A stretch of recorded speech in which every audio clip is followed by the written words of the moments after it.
I wonder what they're like. From our viewpoint, Professor, they're either suprahuman or subhuman.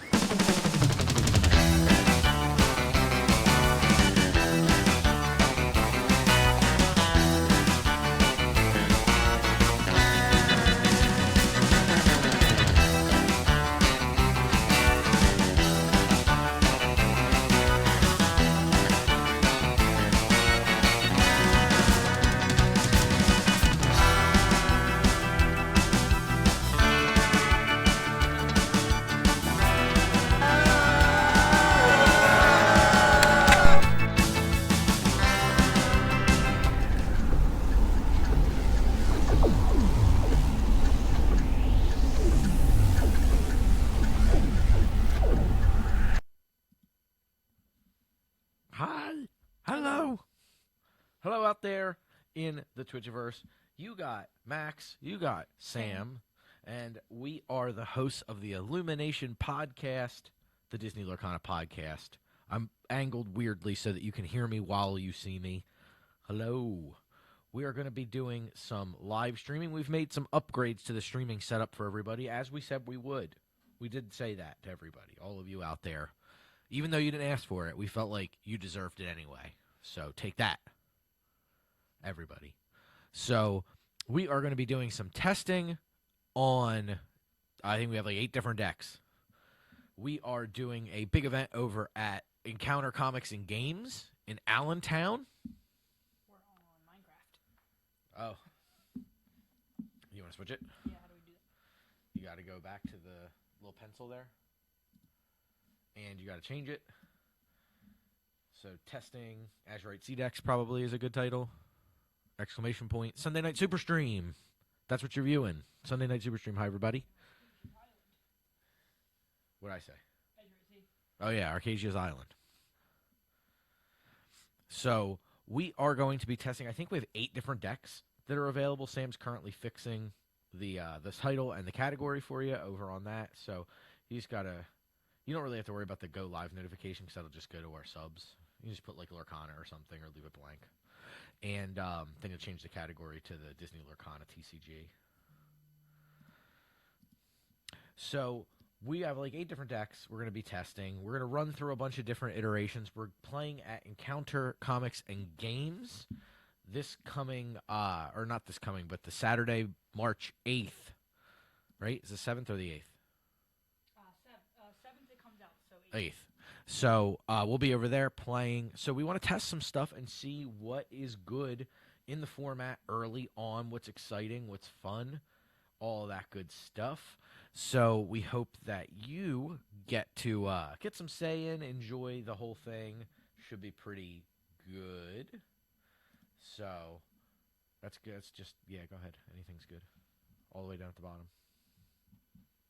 You have to probably maximize it. All right, cool. So we're now where we should be. Are we playing with proxies? Well, proxies is a word I would not use. They are definitely going to be what is more accurately, proxy is kind of a parallel word, right? Like it's taken on a different meaning. Proxy in that we're not intending to get the cards? No. Playtest copies in that they're not available for current purchase? Yes, we do have playtest copies. We printed them out, and we have them in our paper decks. So just a heads up there. I appreciate the question, but yeah, we do. The lighting will be better once we go to... Oh, yeah, once you can cut if you want to the... You have to go to scene there. Hi. There's my hands. Hello. Everything is set up for this particular angle, just so you know. So, yeah. We have this. We also have our patented hand cams, which we can cut to. So, cut to my hand cam high, you'll be able to see the cards in my hand when I hold them here for you. And then you'll be able to do the same thing for Sam's cards in hand when we cut to her.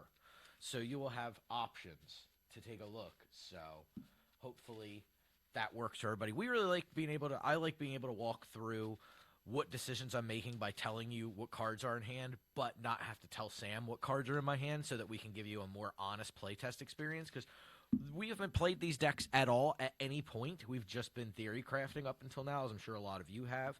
So this is our first go at actually trying to do this in earnest. So we want to give you the best experience possible. So appreciate y'all hanging out with us. Nice match. Thank you. I have an 8. Yeah, we have to show off every now and again, right? Like, we talked about this a lot.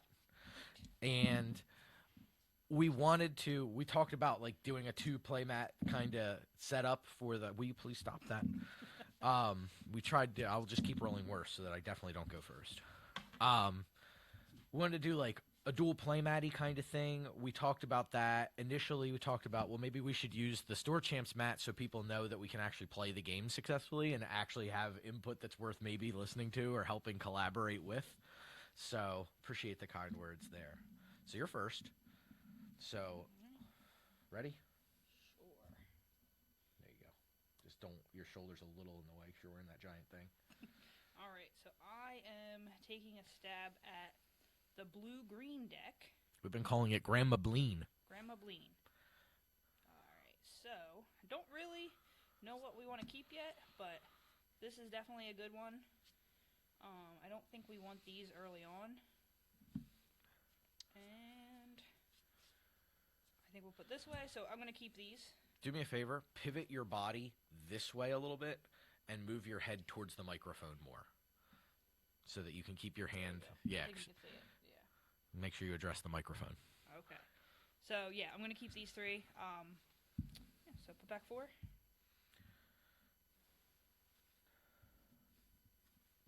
Okay, I think we have a pretty decent opening to see what this deck can do. Ready, Max? Yeah, sure. Okay, so I am on, this is R&B's list for Blue Steel.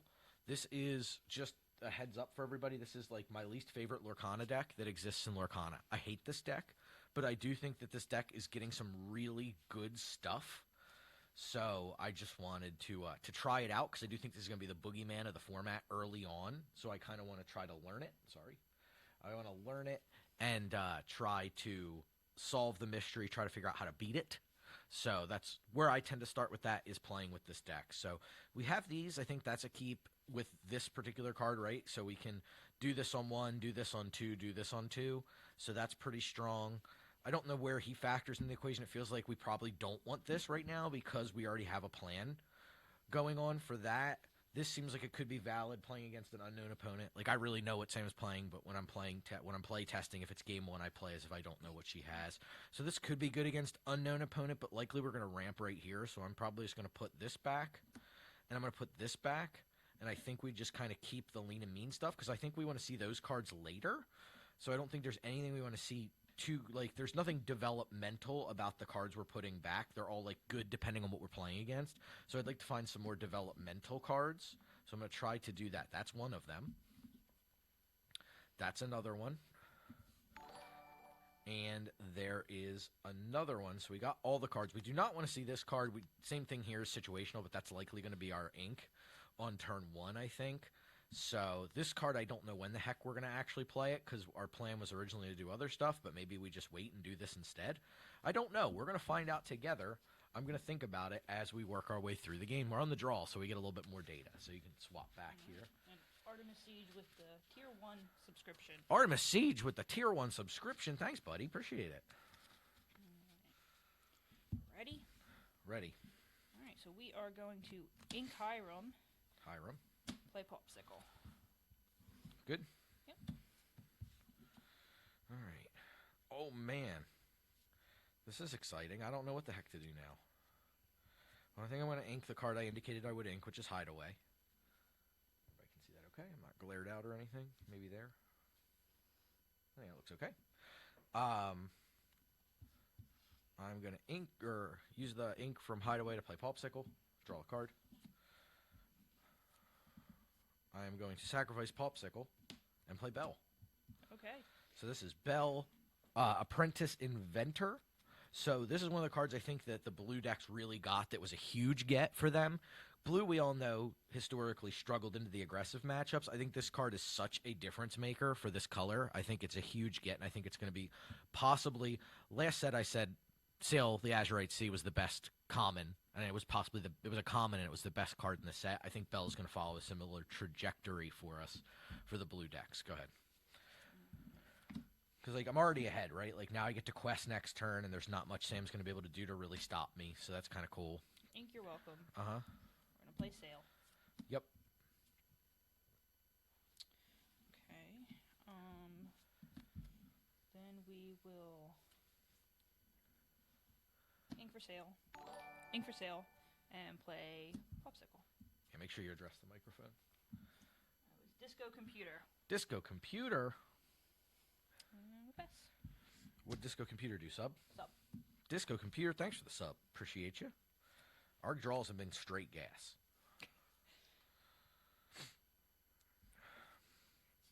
Go to Ink Tinkerbell. I, too, will sail the Azurite Sea.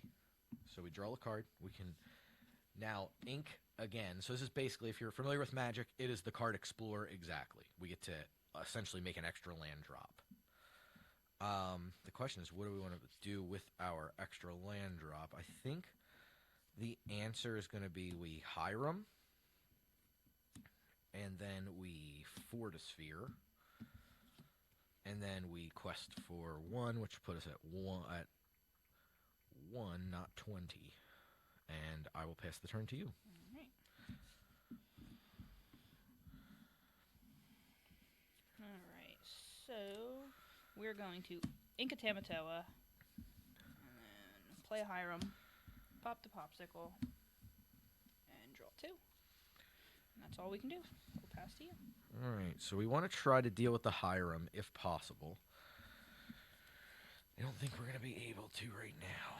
So that begs the question of what exactly are we doing? I think the answer is we're probably just going to take a similar turn to what Sam did.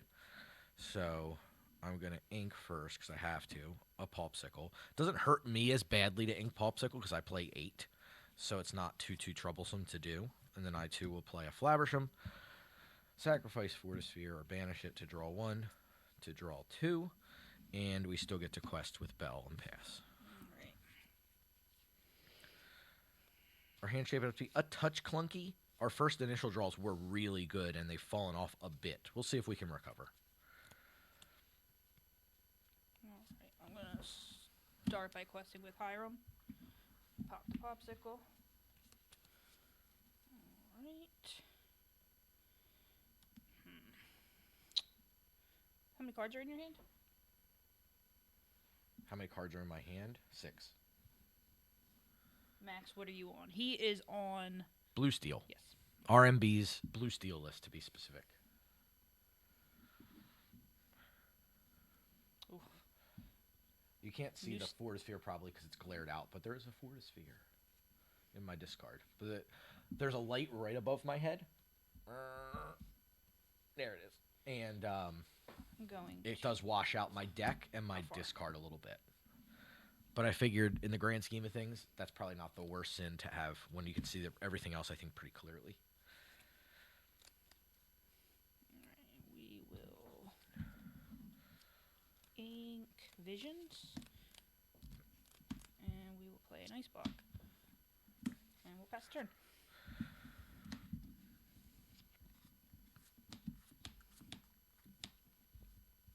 All right, let's see what we can do here.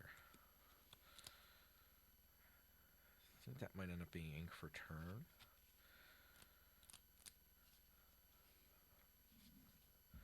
You have how many cards? 7. You have 5 ink, 6 ink? 6.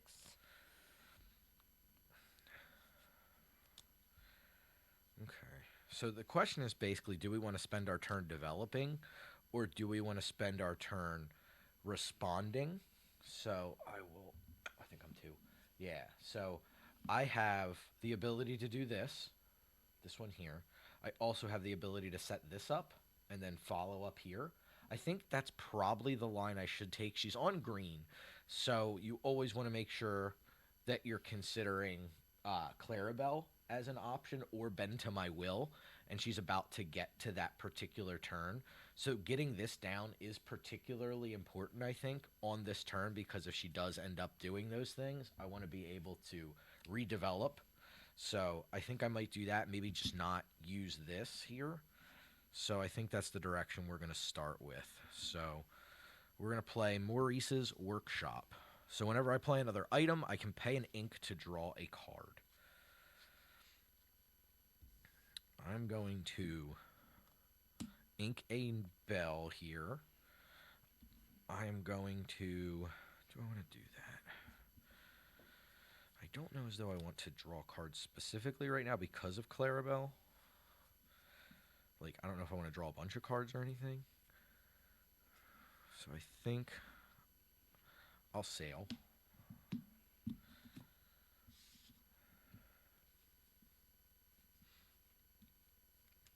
I'll ink a Fortisphere.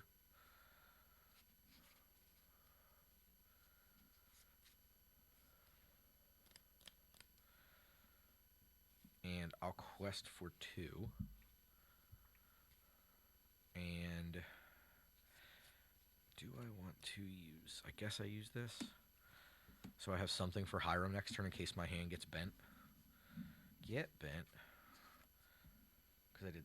Did I sail? Yes. Okay. You did ink That's twice. what I thought, yeah. Okay. Go ahead.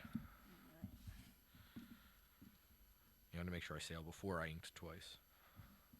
Be a little rude to just cheat. Alright,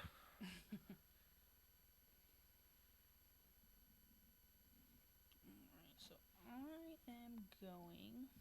Thanks, Jared, for the link tree.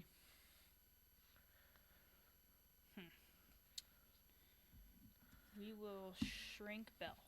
Bell. Quest with Hiram. Up to 2. Alright.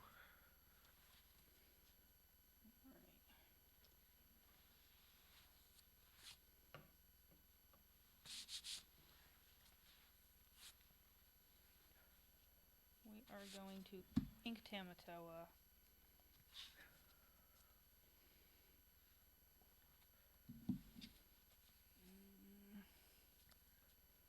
Everything in my hand is so expensive.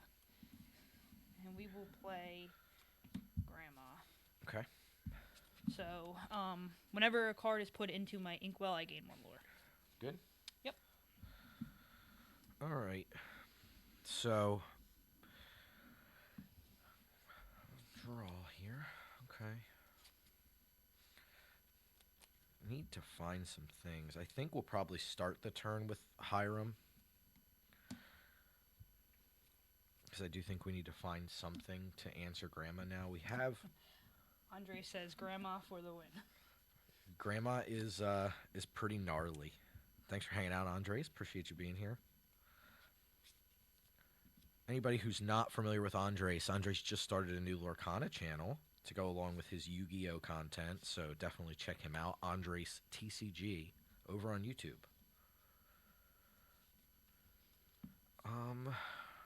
Ink that bell.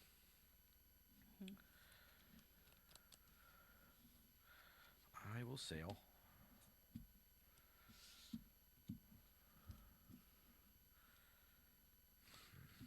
That's an interesting question.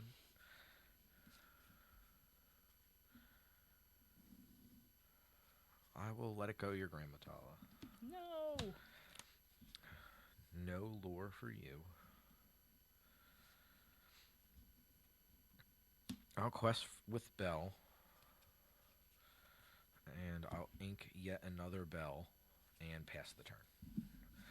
It's an interesting place I have to be where I need to make sure I'm playing around Clarabelle Bend to Your Will.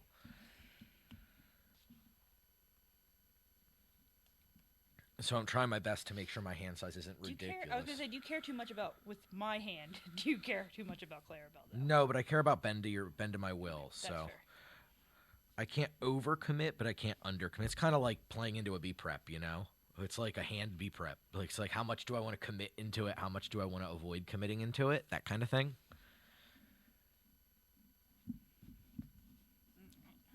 am going to play Grandma.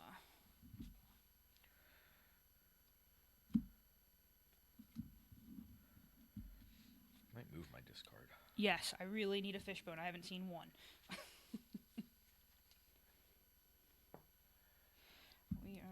to play Sapphire Coil. Okay. We will ink.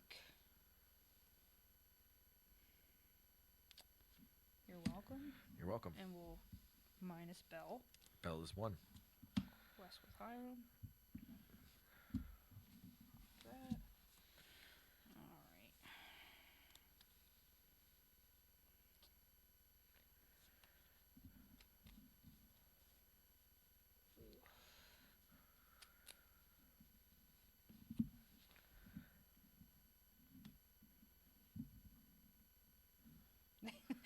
I hope they're in the deck. I believe they are. They should be in the deck, yes. I guess I'll vision. See if I can find one.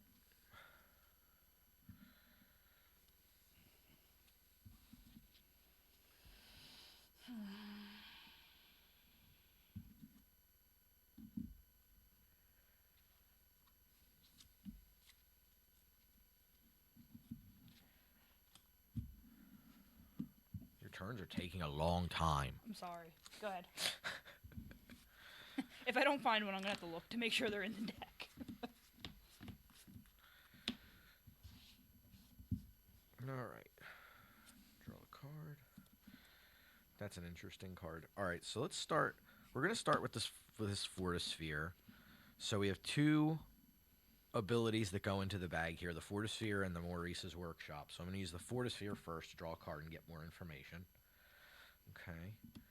Then I will pay 1 to draw a card from Maurice's Workshop. Okay.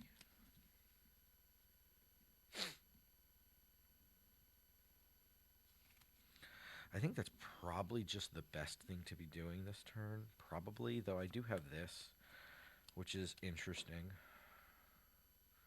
It's one of those 2.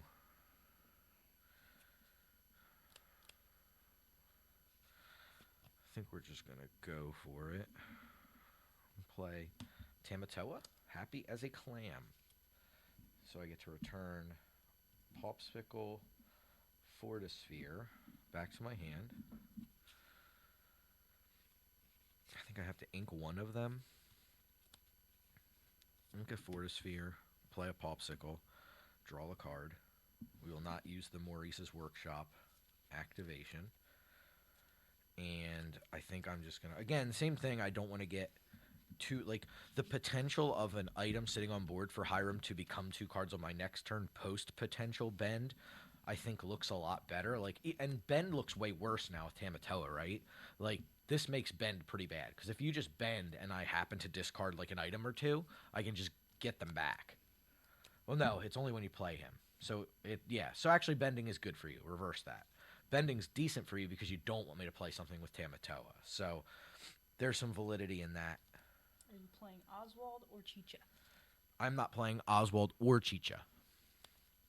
We do have, if you do... Exclamation point deck or deck lists, yep. You will get to all of the decks we're playing tonight. So I'm on the it'll be the Sapphire, or is it Sapphire Steel? Yeah, it's just Sapphire Steel and 7 testing. Yeah, so you can see the list there too if you want to.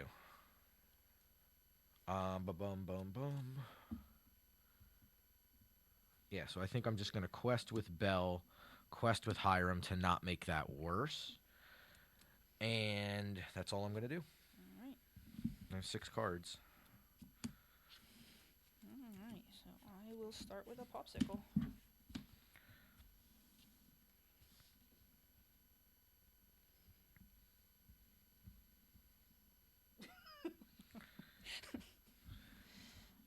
Cliff said I'm on the dog poo pile he made.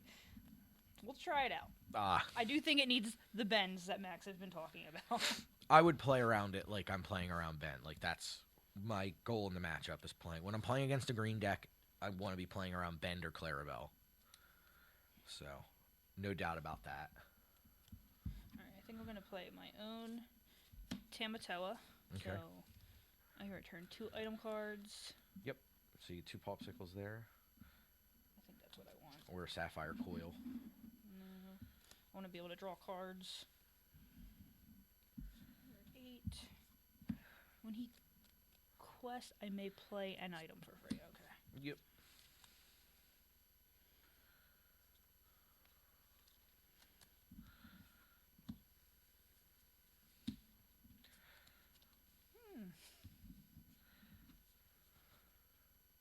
Alright, we will... Cliff still thinks you need a fishbone. Secret, we finally found one. Yep. But I don't have enough ink to play it. Well, ink sapphire coil.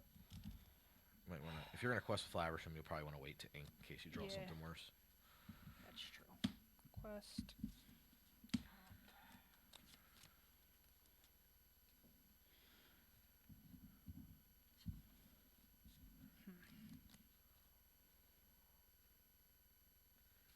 How many cards are in your hand?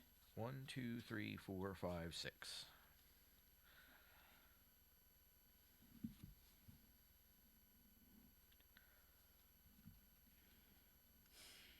I'll pass.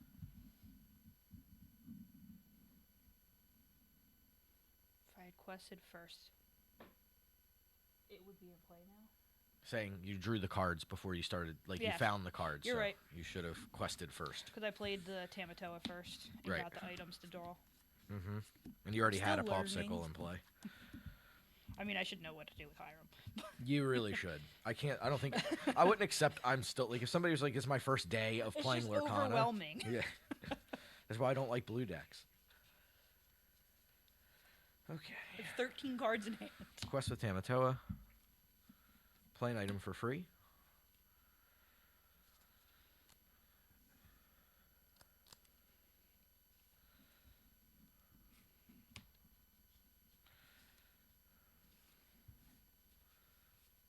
Let it go, your Tamatoa.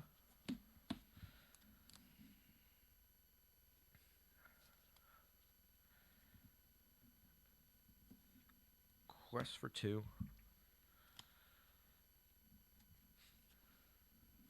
Activate Lucky Dime.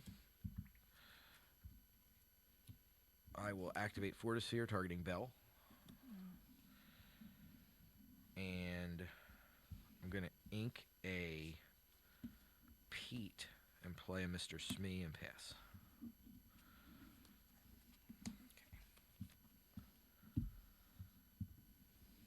We have basically everything we need, I think, assembled to win. I don't think I need, like, to do anything too crazy or, like, overboard with the card draw. Fishbone quill. Whoa.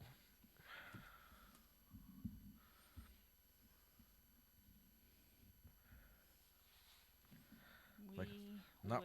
Not worried about Ink Geyser because the problem is my board, not the ink in play. You're welcome. Your Tamatoa. Okay. You get to hear some shuffling ASMR now. Do you want to cut? No.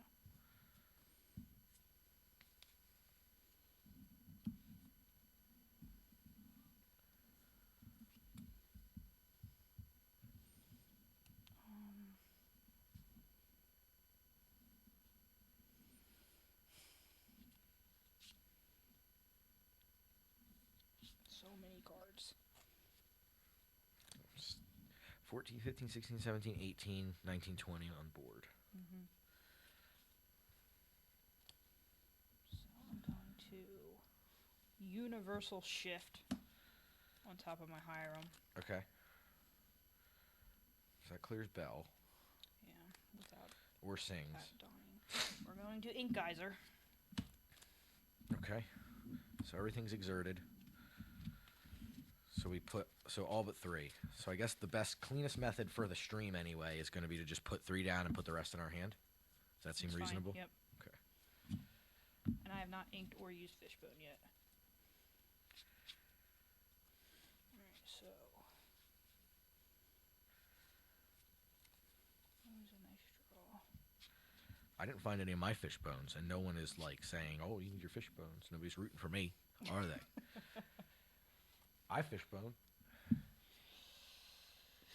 So we have Fishbone ink. Do we have a sale in this pile? We do.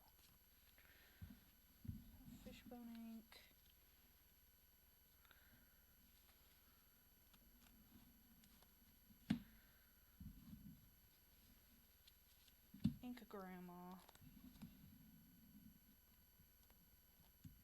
Play a sale.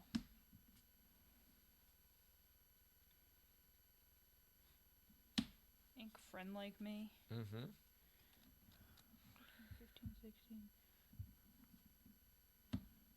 You're welcome. Just what I needed. More cards in my hand. Do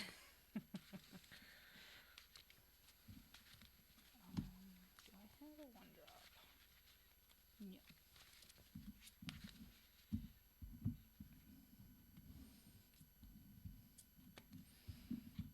Good. Go ahead.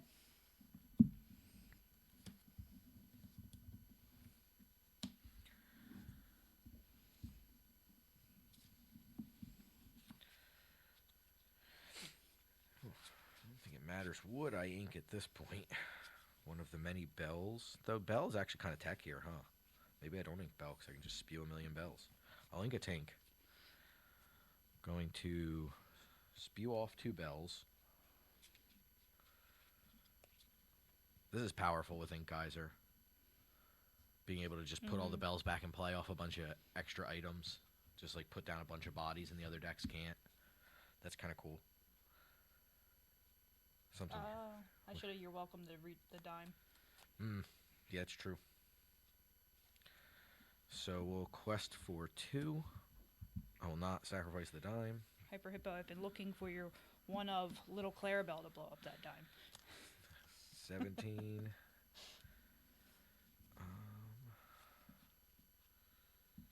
Maybe I don't do that. Yeah, the minus. Oh no, -1. Okay. I did -1. I think the stronger play here is just to play Pete. Yeah. I still don't know if you can deal with me peating here. And then force here to draw the card. No, I don't think I could beat that. Good. You take out Bell and Hiram and Plus deal with 2 bells and a Pete. those. And a dime activation next turn. So just my upright stuff deals with it. Yeah, no, I can't do anything. Okay. I think if I saw more Fishbones, I might have been a little bit. Well, I mean, of better course, shape, right. like- I get it. It's just... No, I think this deck could definitely... I think... Is Little Bell in that deck? Clarabelle? No, Bell, the 3-drop No. Bell that sacks on. That might be worth it post Ink Geyser. It looks gnarly. Just being able to put down... I basically could just re-put down Lethal for free. Which was pretty gross.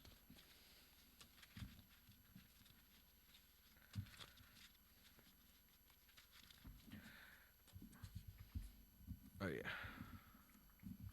I had 3 of the Ink Geyser in my hand. I'm just like, I can't use all these.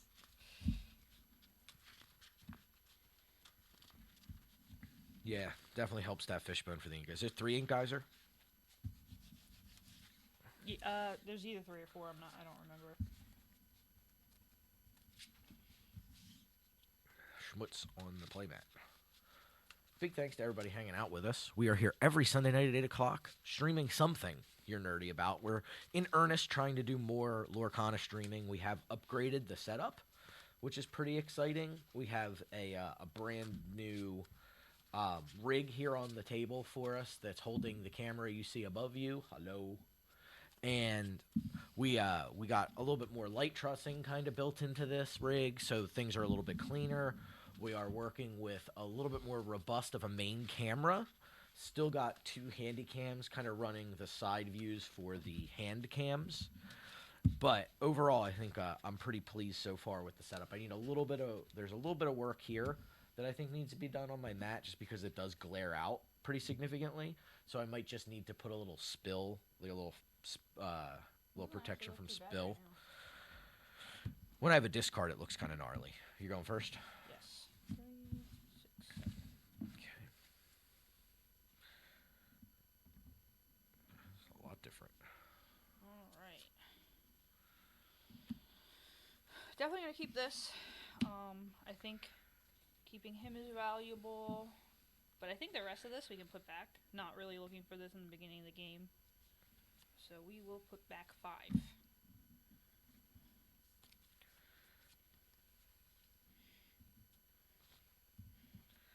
All right. I think last game was stronger, so we'll see how this goes. Good. Alrighty. So I think kind of sounds like what Sam had going on. I'm going to also have going on. I think I'm going to keep this, and I do believe I'm going to keep this. Oh, sorry, I was holding that too high. This.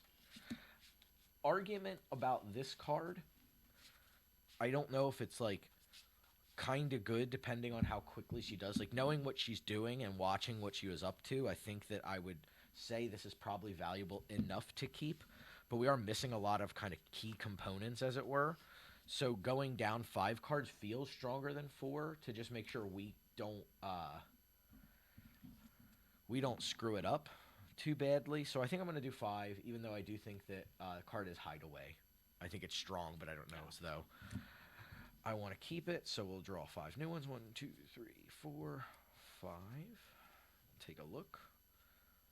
A little bit better.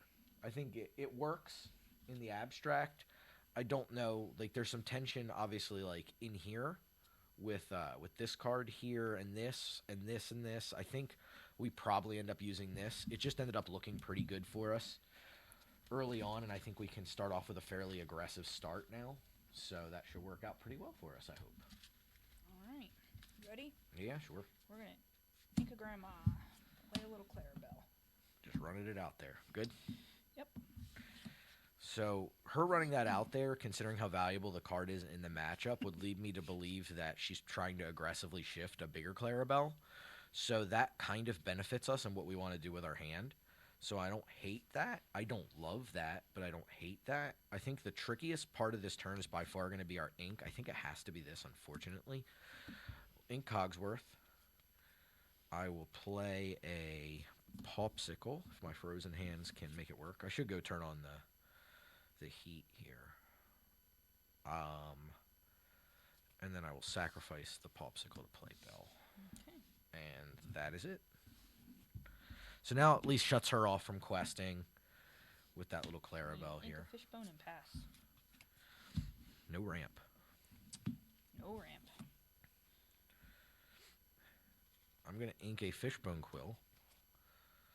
I'm going to sail the Azurite Sea. Draw a card. So I did draw this. I didn't have it in my opening hand. What do we do with our next turn, I think, is the question. Like, what are we going to... So I think this is probably the ink here now that we moved off of it. So this was going to be my original turn. My turn 2 play was going to be just Bell into Smee. Quest for Un and pass. So after this game, I'll meander over to... We have a little space heater. I don't think it'll kick up a bunch of noise, but we're down in the basement. It's a bit chilly in here. Play a Fishbone, and we will secret ink and play an ice block. Okay. Pass.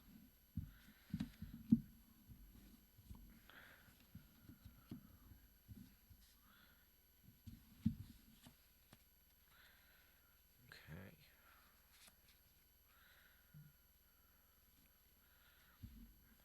Inka, let it go. Play Fishbone Quill. Use Fishbone Quill. And again, with the green decks, we want to be keeping parity with cards in hand as much as possible. She's got 2. I've got 3. So it's not the worst place. I can't do any more than that, so we just quest for 1. Oh, that's awesome. Mac's going to be jealous. What is it? Enchanted Kita. Ooh, who got that? Cliff. Oh, very cool. Disney magic there. Disney magic. I mean, if you're going to open Enchanteds, it's got to be in Disney, I guess. At least you'd hope. All right. I will shrink your bell. Shrink the bell. Okay. That makes me less nervous now about the Clarabelle. So now we're at the weird juxtaposition of do we deal with Hiram or do we deal with Clarabelle?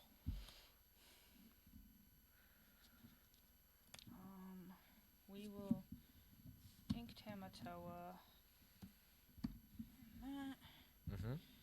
And we will pass.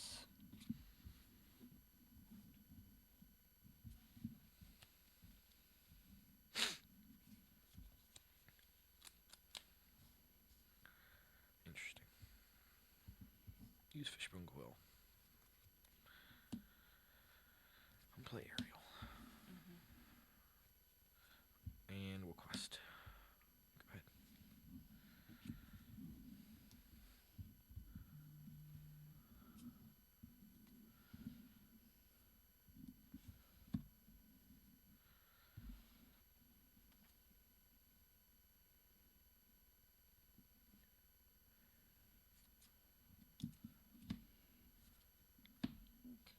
Mm-hmm. Could be a Clarabelle shift here. Yep. Ink. Yep. I don't think she's going to draw with Hiram. No. I'd rather keep my fishbone quill around. Uh-huh. 2 cards. So I will draw 2, and then my turn. All right, so draw for turn. Quest for 1 with the Hiram. I guess that's fair. It could get beaten up by the Ariel and the Bell. I mean, is that kind of a good thing for me, though? If you want to, please. No. Okay. Because I would have beat it up. Oh, no. 2 ink for you.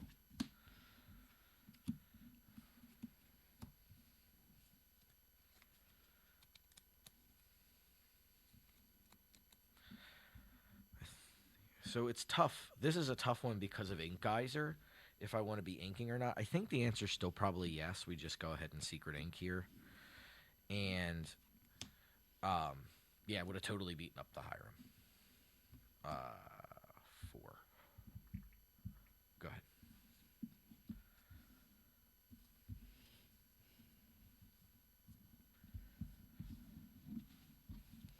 We will... How far I'll go? Mm-hmm.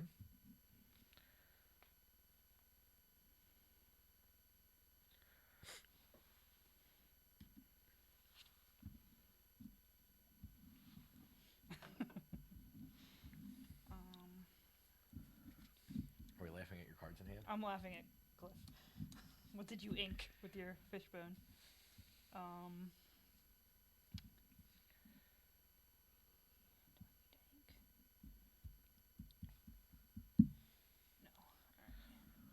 Play Hiram. Okay. Draw 2.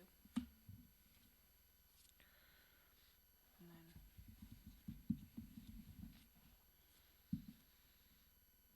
6. Get back 2 inks. 2 items. 2 items. 2 inks. And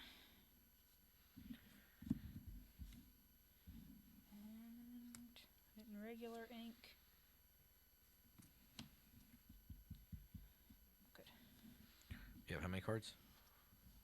5.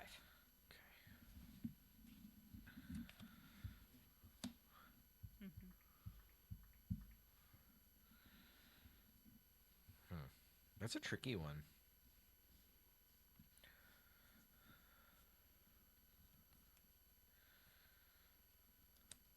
I think the correct answer is the weirder answer. I think the answer is Cogsworth. Because now that way Tamatoa can't beat her up. And she's definitely some pretty reasonable pressure on board. Go ahead. I think that's just hard for the green deck to deal with. Can't be targeted with Sapphire Coil. I know when I was playing Under the Sea, the green-yellow Sing Together deck, this Ariel was basically the only thing in the entire blue-steel deck I was concerned about. It and Lucky Dime. Fishbone. Sorry, dog. You're under there. You're making my feet space difficult. The dog is underneath of us. So there's us cables, which are mostly out of the way. They're either under a carpet or they're up under, like on the table, like set up and attached to the table. But the dog decided it was a great time to come under the table and lay on our feet. So there's very little room for feet because there's a whole lot of dog under here.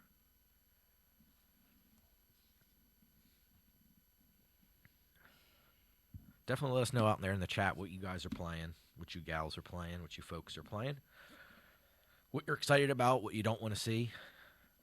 Let us know. We're testing, if you're just walking in, we're testing blue steel versus blue green. We're gonna vision. Yep. Sapphire steel versus emerald sapphire, if you want to be proper about it. I just, like, I've been playing Magic for so long, I just, like, say the color names because there's a lot of overlap. So it's blue, green, you know, stuff like that.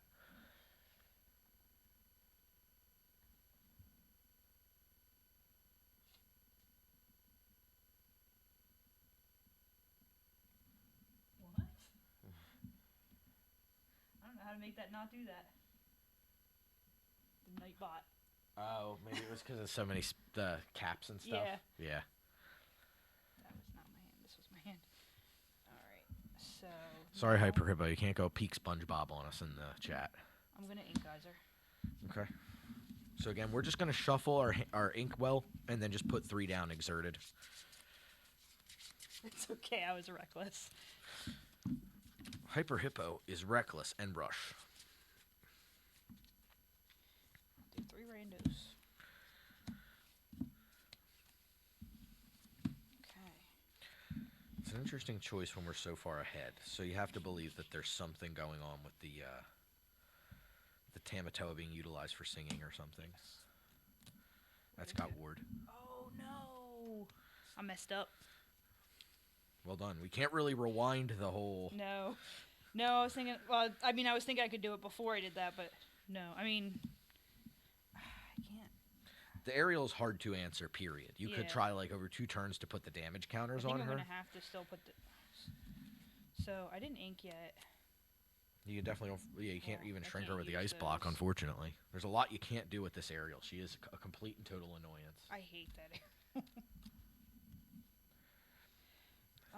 See, I was saying that when I was building deck. Like, I hate this aerial. I don't know why you don't like it. It's always the best card on the board. And now you're like, I hate that aerial. Well, jeez. Ink there. Ink. Oof, the only thing I can do is vision. Can you win next turn? Yeah, oh yeah. Then I think I just lose. Well, I mean, I no. can take... You have 2 items, so that helps. I have to somehow get more items than you, and I don't have a Popsicle or a Fortisphere in my hand as of right now. If I rip Popsicle Fortisphere, yes, I win. I think I take... Actually, either one right now will do, because I do have an item in my hand that came back from the Ink Geyser. So if I rip a one-drop item, I can beat you.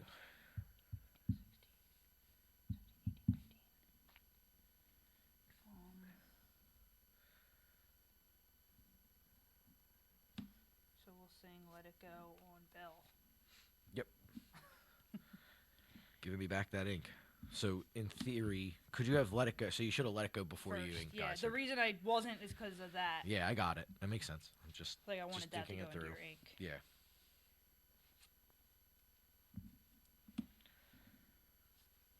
Go ahead. No guess questy I can questy? quest. Yeah, I'm not going to probably hit your stuff. That way I don't lose it. 0.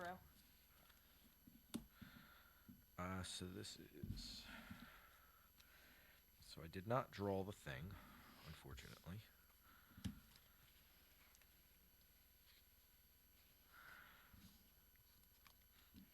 All this time since Rise of the Floodborn, when I said how much I hate this card, still hate this card.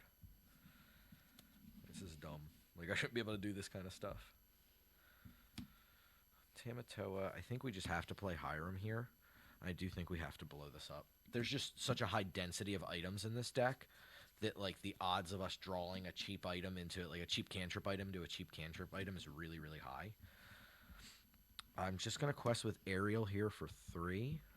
I don't think Cogsworth does much. I guess he is a pretty susceptible to under the sea target. But if I use him, Sam does have the opportunity. But if she spends time going after him with well, she could, I guess, go Tamatoa, Hiram, take out Cogsworth, then use what? Not much, right? Like, there's not much that punishes me for questing with Cogsworth. You just take a lot of time to deal with Cogsworth. Am I thinking about it the wrong way? Not with no Clarabelle shift. There's nothing that really deals with Cogsworth, right? I can take out Cogsworth if you do it. I know that, but you can't follow up with anything, right? Then I just win.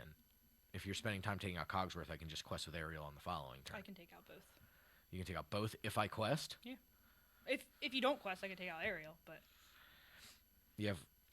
You'll see. Interesting. Is there a card I'm not thinking of? So you take out the Cogsworth. What comes down and beats up the Ariel? I guess we'll find out. Go ahead. I have no freaking clue. Alright. So... I think the blue steel decks are kind of a nightmare match for the green decks just because Cogsworth. they also play Fishbone Quill. I think the more they play Fishbone Quill, the worse it is. Hold on 1 second. Let me do this the correct way first. Fishbone Quill. Okay. Ink Grandma. Okay.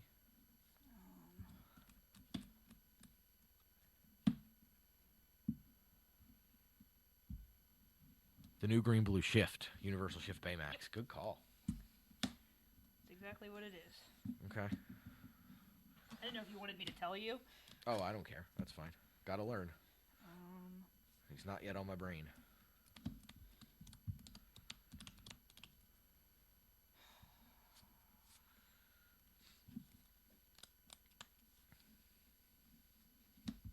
I think I'm winning with that.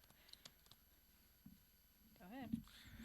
I like the Baymax. I still think that your deck probably... Does your deck play Tipo? Yes. Oh, okay. Wow, and you missed the 2-drop ramp? Yes. Damn. Okay. I was going to say, I still think you want Tipo, though.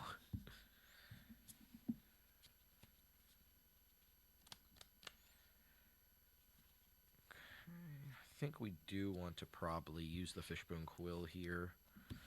We'll quest up to 19 with Hiram, blow up the Fishbone Quill. Draw 1, draw 2.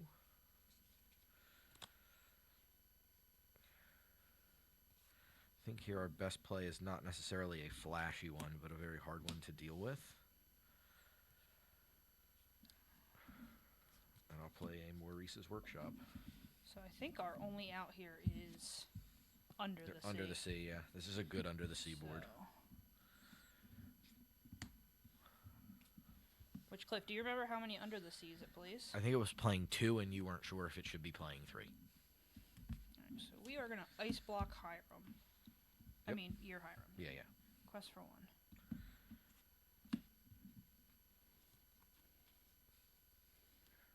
So, I need to be able to sing Under the Sea. I think it's 2? Okay.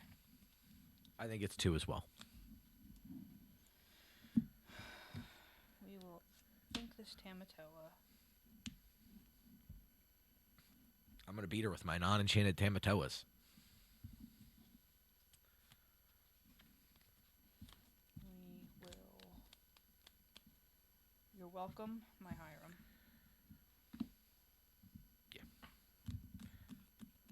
Because you can still sing with the Tamatoa and the Baymax. So you have a chance to draw even more cards potentially here. Like you could play a Hiram even if you needed to. I think I've seen it Under the Sea yet this game.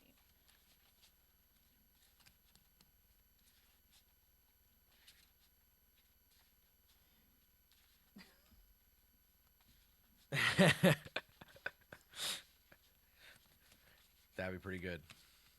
Sleeping with the bathtub, see? Alright. Okay. Sleeping with the rubber duckies. Wow, you actually cut. So draw 2. Sorry, everybody. It's Ellie's fault. We will Fishbone Ink.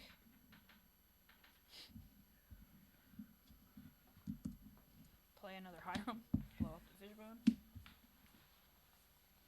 Can't say I have not been searching. Oh, I made it. I just turned on. Let me know if out there if you can hear that and it's annoying. We just turn on a little space heater because it is frigid down here.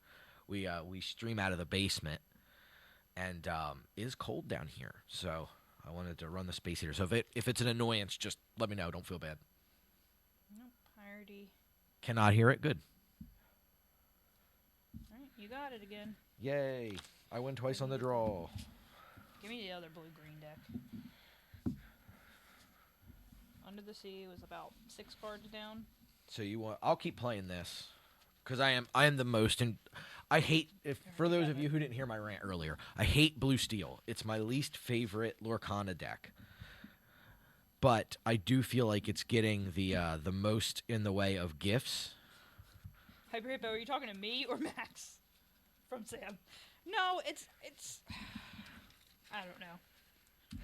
I like it. It's just it draws a ton of cards. Hyper Hippo, I think we need Bell in there. At least to start, because Bell post-in guys, I'm telling you, in that first game, that felt nuts. The first game, I thought I needed Bend pretty bad, too. Is there any 3-cost songs we can play that don't suck for Bell? I don't think so, right? Like one jump Mother ahead. knows best or one jump ahead is like the best. Yeah. Mother knows best feels like it'd be He okay. says no. I don't know about what. No good 3-drop song, I assume. I don't think we're playing Mother Knows Best in this deck for sure. You wanted what deck? The other blue-green deck. What's that in? That, I think. I also do have cards I can switch around for this at a point if we get back to it. Yeah, I don't think there is. Like, I don't think you want to like put yourself into playing one jump just because you want to sing it off on the off chance you get Bell. Like, that just seems a little terrible. But I do like Bell in there, also for the Baymax, like the fast Baymax. Like, you get this cool line where you can do Tipo or Bell really quickly, which is pretty neat. Like, being able to do that on time feels powerful, and then sing these songs that are above rate. Like, if you had a Tipo and a Bell, and you shifted the Baymax in, you could then sing Under the Sea very fast. Like, turn 4, you could sing Under the Sea, which seems like in some matches, it could, like against Hyper Aggro, that could just win you the game on the spot. That Baymax is awesome. Yeah, I liked that. That was probably my favorite card from playing that deck. The 2 times I played it. That was really cool. I liked it. There's some nasty stuff you can do with Ink Geyser. I think it's figuring out how you maximize your Ink Geyser.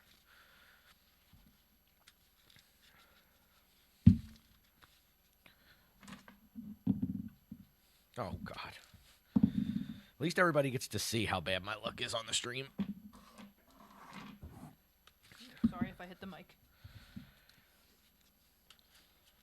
Big thanks to everybody hanging out with us. Again, we are the Illumination Podcast. You can catch us anywhere that you get fine podcasts.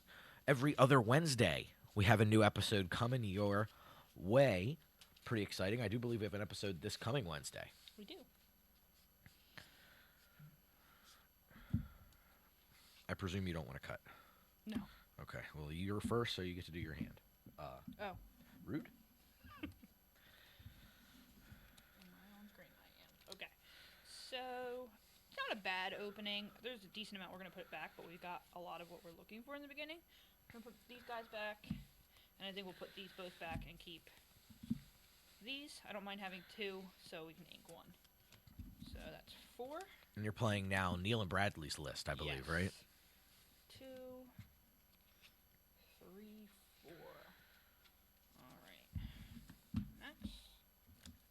I am going to keep 2 cards.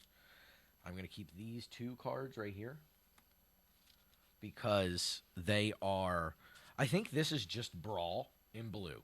It's Bell. I think you just keep Bell pretty much all the time, especially if you compare it with an item especially. I think these other 5 cards are kind of slow, clunky, don't really do a whole lot. So I'm going to put them back and see if we can draw something a little bit better. 1, 2, 3, Artemis 4, Siege says, is 5. green Bloodborne Bell playable now? So you want to say what you heard earlier? Or what you So- told me earlier?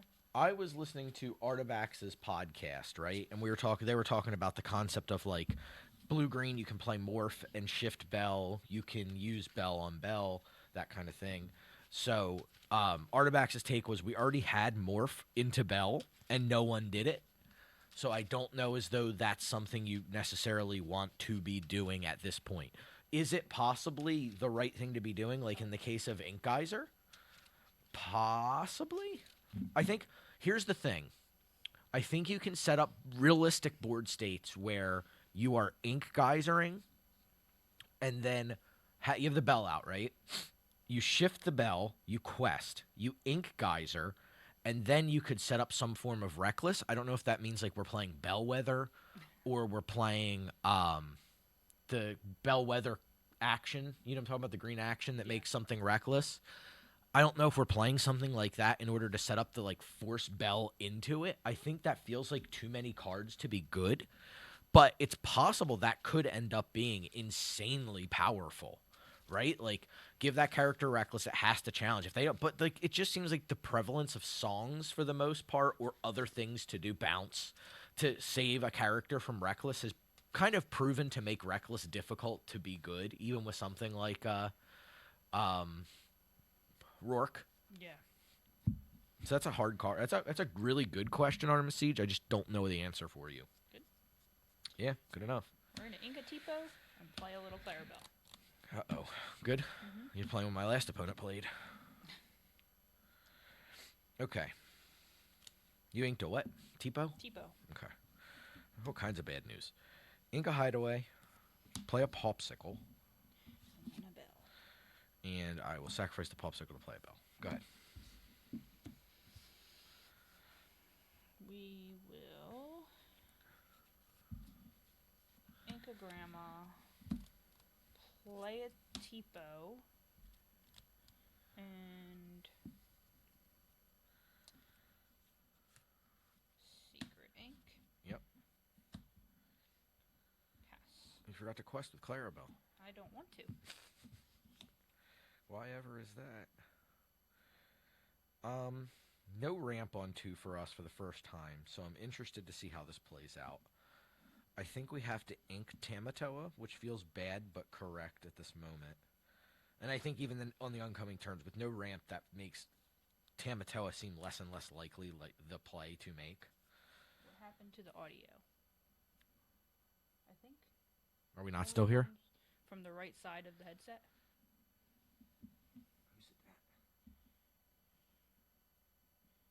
Was it coming through both sides previously? Because we didn't change anything. So I'm gonna ink the Tamatoa. We didn't change anything. I don't know what if you're on your PC, give it a quick refresh. Let me know if that helps you. Or is anybody else having? And if anybody else, Yeah. if anybody else hears anything, Artemis Siege, let us know if you hear anything out there. I'm gonna go ahead and smee, and we'll quest for one with Bell.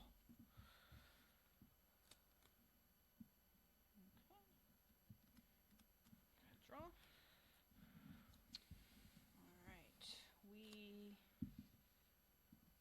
We're gonna have to ink the sapphire coil, and we'll play muses. Mm-hmm. And that's all I can do. Go ahead. So right now, the concern definitely is trying to flush cards out of our hand because we don't want to get Clarabelled. I don't know as though we can find a quick answer for Clarabelle. Like, obviously, like, there's options, and this isn't in the list, but we could be playing, like, Let the Storm Rage On or Strength of a Raging Fire in this build. Let's see here. Somebody else said, yeah, their left audio is gone.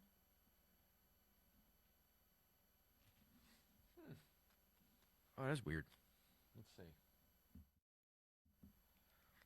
Okay, I switched on and off.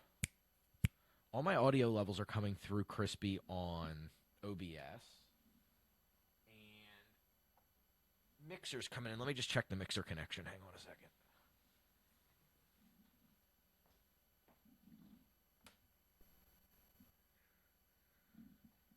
Rotate the mic. Left and right, both coming in clear. Talk into the microphone for me? I am talking into the microphone. Yeah, left and right are coming in at the same rate. On the mixer, coming into OBS, okay. It could just be Sam talks quieter than me. I don't know. Is it just me, or is it Max, too? Hello. I am quiet, so that could definitely be what it is. Yeah. On mic 1, I'll come down, I'll go up. I went down a little bit in mine and up a little bit in Sam's. So let me know if that sounds a little bit cleaner for you. Sam is very quiet compared to me. I'm loud. Just in life, I am loud. Yeah, they both said no, the audio is definitely gone from the left side. Only the right side of the headset, but they can hear us. Interesting. I'll ponder as I play. Very worst case, when the game's done, I can do a quick reset and see if that helps too. So, let's see here. So we have this all going on. Our current big problem is trying to get cards out of our hand. So I think Clarabelle's 6/5 shifts on 5? Yes. Okay. So I think we're gonna have to ditch the popsicle here. 5/6. 5/6. Yeah. Okay. 5/6 shifts on 5. Play Maurice's Workshop, and if she comes in and hits a character, I think I'm cool with that. So we'll go up to 4, and at the end of turn, Mr. Smee will damage himself. Okay.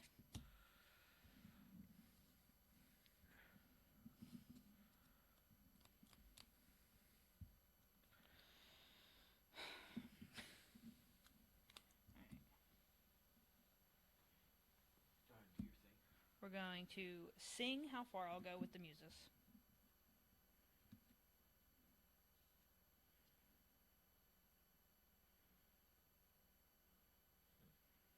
CPU looks good. Ink and take. I'm going to bounce the muses to my own hand.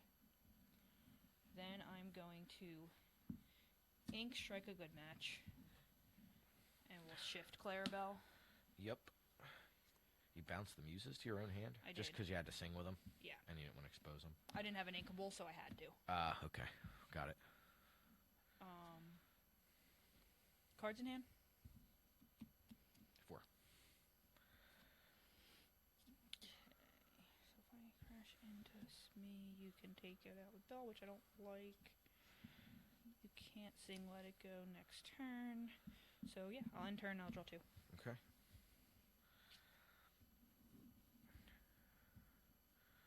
I will draw 1.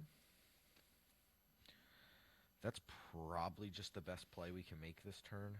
So I think we're going to be off of this for the minute. So we'll sadly ink Hiram. It's not something I do lightly in these decks because I know how important that card draw engine really is to the deck. But I think right now the main thing is trying to stop Sam from being able to dump her hand to re-Clarabelle. And Pete is going to be the card that lets me stop that the best. Because I can't flush my hand much more, so stopping the actions that she can play is going to be the most beneficial. So I'm just going to go ahead and quest for 3 more, and that's it.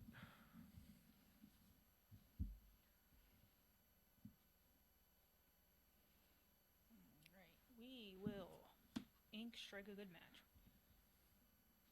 Hyper Hippo likes the green shift bell.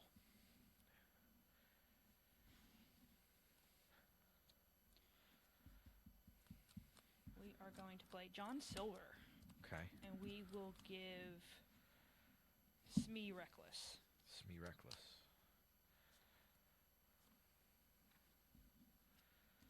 You have how many cards? I have 3. That's why I made the play I made.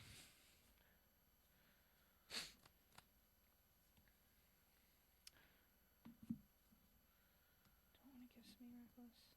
No, I'm going to give Bell Reckless. Bell. And we'll take out Smee. And pass the turn. Okay, so we just essentially can't quest with Bell this turn.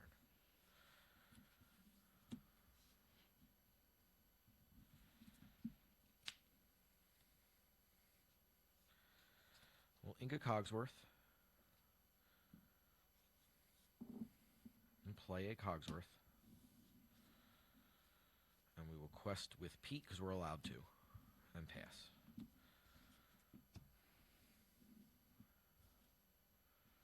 Cards in hand? 2. A combination of me trying to keep my hand low and the deck trying to keep my hand low.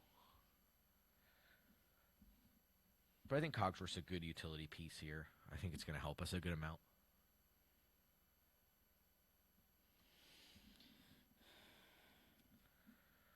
We're going to play Vision. Yep. Do you want me to switch? It's not really a good choice, but you can if you want to. Okay, it is. Not really what I was looking for. I was trying to look for a song. So I'm gonna probably just take this for more card draw. I guess it. Are you looking for a song here? I was. That's your hand there? This is my hand, yeah. I was looking for a specific song. Let's make sure they can see your hand too. I can't look or else I'll be cheating. So. Okay, so you were looking for a specific song. Yeah. Okay. Gotcha. I'll just take this just to look for more.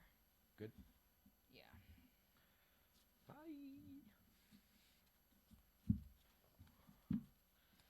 I did not ink yet.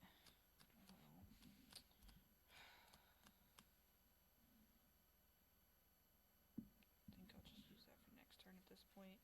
So we'll play the muses.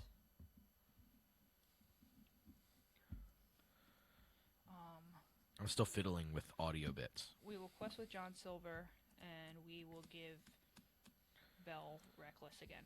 Okay. This time she does have to hit John Silver. You have 2 cards in hand, so I draw no cards. Good. Yes. Yeah, Clarabelle's a little hoop jumpy for this deck, but I do think it can be played around reasonably well. We'll Zeus your John Silver. Because I don't want to lose anything. Like, I just want to kind of keep questing as much as I can. I do think we have to ink this Bell, though. I don't think we sacrifice our Maurice's Workshop for it. And we quest with Pete. And pass. Pretty slow hand. Pretty slow game for us so far. But this deck's explosive power is dangerous. It's one of the things that makes this deck quite... Even without wheel, its explosive power is nuts. Vision.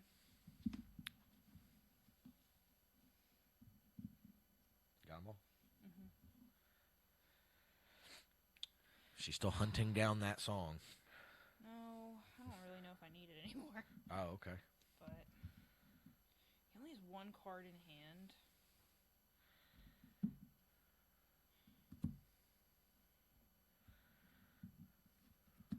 So now I think I might just, again, take this to look farther. Because I think I want to... No quest with Bell because I gave it Reckless. With John Silver before he took it out. I'm going to take this again. Oh, yeah, she had Reckless Artemis Siege.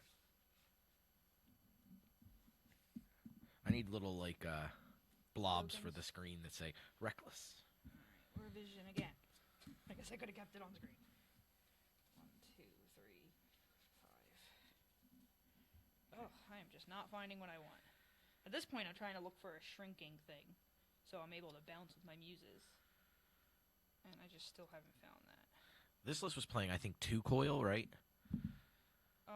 Because we were going to play 3, and then we were testing... It was 2, right, and I was going to put a 3rd one in. Oh, yeah, and there's no ice blocks. Okay, so that... Yeah, your deck's not as set up for I'm just going to take... shrinking as the other deck was.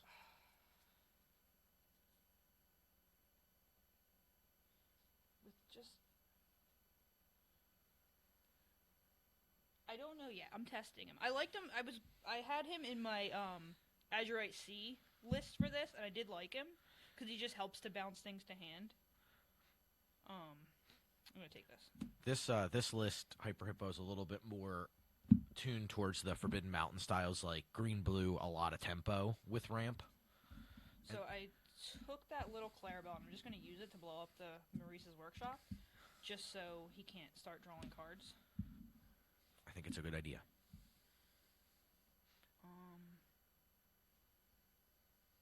And then we will ink Heffalump some Woozles. Yep. And pass.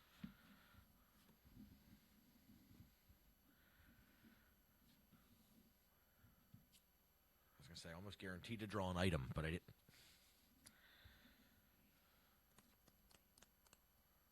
I think we ink Hideaway.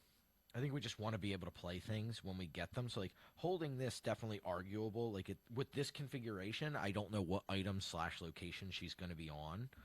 So, it's not as apparent as, like, seeing a Hiram package. We have a good idea of what's coming. This is a little bit less obvious. I think here, probably one of my best plays is going to be Grab Your Sword. Takes that out, puts damage on other things. Now, granted, the muses can pick themselves up, which is really nice. But this disincentivizes a lot of questing, challenging, and all that jazz. I'm good.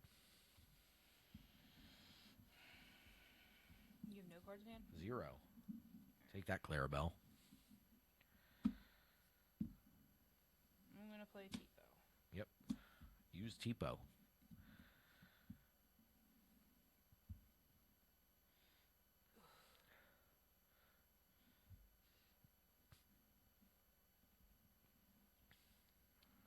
Sing Under the Sea. Get rid of that Cogsworth.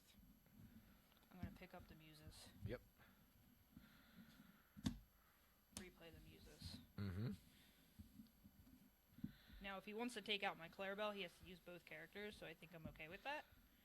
Good. So, yeah, pass. It's very dependent on what I draw. Yeah.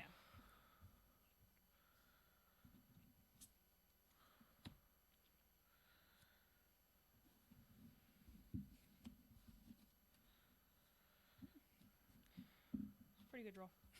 It is. Go ahead. It's been the weirdest blue steel match or game I've played yet, where it's just like two very mediocre characters just questing for one for many turns. I'm going to... Yeah, the poo pile would be slaughtering me. I had no ramp. I had like nothing. It would just be absolutely having its way with me. We're going to put 2, take it out. Okay. I'm going to play Huffalumps and Woozles. Can't quest. Got it. I draw a card. Pick it back Pick up. Muses. Yep. 7. Ooh. And pass. Can't quest. Got it.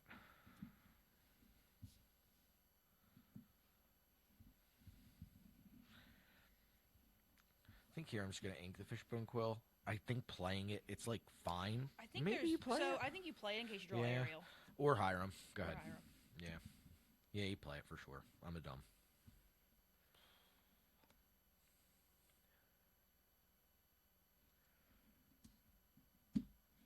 Muses. Quest for 2. Mm-hmm. Pass.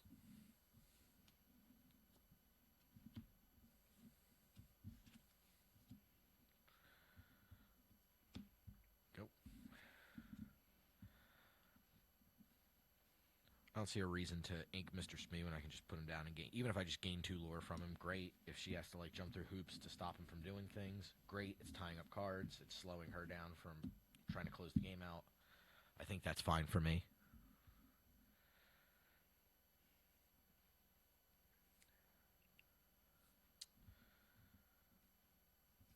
Take out B.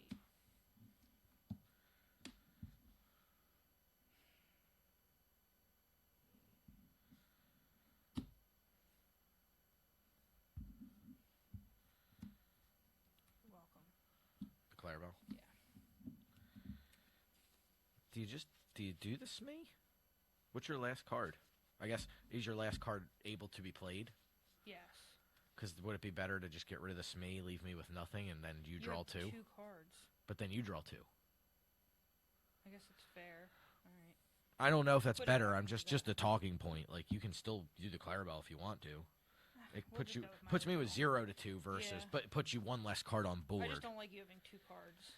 I think the question is, would you rather have the card on board and try to play the game where you stop me from doing stuff on board, or would you rather keep me with no cards in hand, which I think is probably the correct answer, truthfully. But Clarabelle's so powerful, if I start to draw cards, that it feels like if I were to just, like, if I drew a Hiram and something else, I don't know if I necessarily even want to play the Hiram. I guess with Fishbone specifically, I might, but that's an interesting question. Yeah, I'm not sure how you do it. Well, Okay. now we can see. Well, now you don't I have the just don't have Clarabelle. Do you want to do I have anything that. with the Muses? No. Okay. Okay. And that's why you did it. 'Cause you Yeah, I the had McDuck Macduff Manor. Manor. That will help you get back into a game. Do you want to cut? No. Go ahead. Oh, I don't get to draw 2. I get what you're No. saying. So, yeah, Yeah. that would have been nice.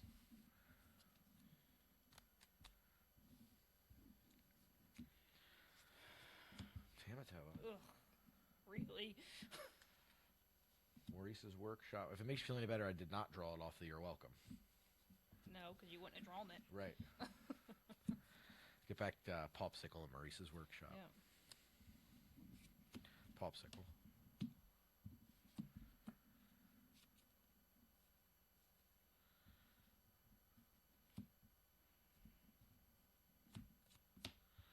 Play Bell. I think the question is, do we want it? We haven't inked for turn. I think the right thing to do is probably the most aggressive thing I can do, and that's going to be Fishbone Quill a card, ink a Popsicle, play Smee. So you know the card I secret ink to was Maurice's Workshop. Pass. I think it's just got to be the most aggressive thing with McDuck Manor out is the best thing for me to be doing. I have no card draw at all. So I think I just lose. I think I have one more turn. Nothing is musable here, so you need the coil if you can find it. I found a coil, not the right one. Yeah, it's the wrong coil. Good? Did I go up my 2? I think you were at 4. Okay. So 14, 15, 17, 18, 19. 19 here. Yeah. It gives you a chance maybe to draw some kind of tempo card. Under the Sea doesn't do it. I like this coil. Hyper Bow. It does some nasty stuff with Peter Pan. It is the combo with Peter Pan. Okay, we can go to the next game. Wait, I want to play this popsicle and draw a card. No.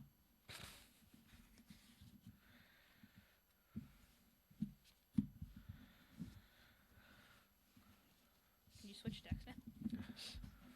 I will after this game. Blue Steel looks nasty.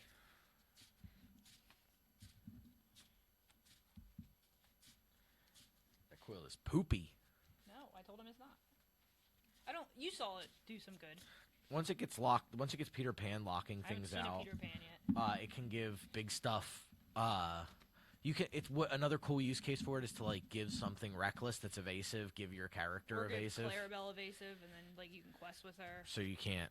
Yeah, it's just further predict. Do I think it's amazing? Absolutely not. Do I know if it'll stay in the deck? Also unclear. But I don't think it's. I don't think it's quite poopy. It's poopish. I think it's only good when you're ahead. I think it's abhorrent when you're behind, which is the hallmark of a card that's all right. But I think for this deck to continue to lock people out of the game, like it needs that Peter Pan win con. So I think the card's a necessary evil in the deck, if that makes sense. I think you just, in order to lock people out with the big Peter Pan, you just have to keep giving it evasive and stuff. So I think you kind of just have to go down that road, unfortunately. You get to go first again. I have not gotten to play once on stream. Does it matter because you've won every game? Does that matter? Because we're testing. So it's just better that you're winning on the draw. That's not better or worse. It's not good that this deck is so good.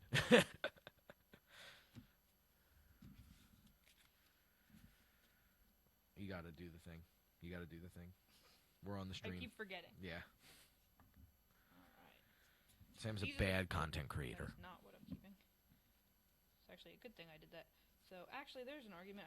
No, I'm just gonna get rid of it. I'm gonna get rid of these 5. See if you can see it. And I'm gonna keep these 2. So we'll put back 5. 1, 2, 3, 4, 5. Pretty decent opening now. Missing a 4-drop would be nice. I have 7 cards. I'm going to keep 3 of them. These 3 to be specific. And I'm going to get rid of these 4 because I feel like they're all going to be better served in the late game. Even this card, like we saw in McDuck Manor, but I think that this is still fine to draw into a little bit later in the game. Like I think if that stays in our opening hand, it's going to be an ink, so I don't think we want to keep that. It's a good draw. Good draw. Fine. And good. Can't lose. You have Bell again? Don't I always? I'm using up all my bell luck here on stream, and then I'll have none moving forward when it matters. Blue. We will Ink Vision play Clarabelle. Max always has Bell. Yep. Every game so far, and this is game what? 4? Crazy. Good? Mm-hmm. Max has the same luck today. All I do is win. Ink Tamatoa. Play Popsicle. Play Bell. Go ahead.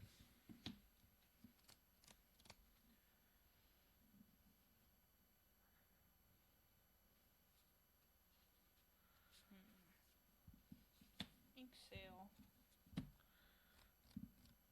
Tipo. Play Tipo.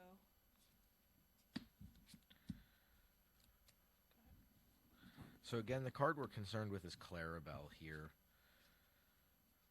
So we got to kind of figure out that mess. Sail the Azurite Sea. Sail the Azurite Sea.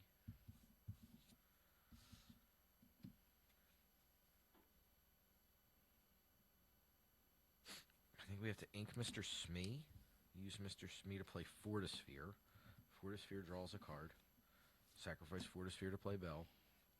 Quest 4-1. This is the card everybody's afraid of. So, I mean, bare minimum, at least we demonstrated why the hell everybody should be afraid of it. Card's nasty. And I'm not even playing Strength or Let the Storm Rage on. And I do think that there is some validity to that. Noticing Heffalumps and Weevils. Uh-huh.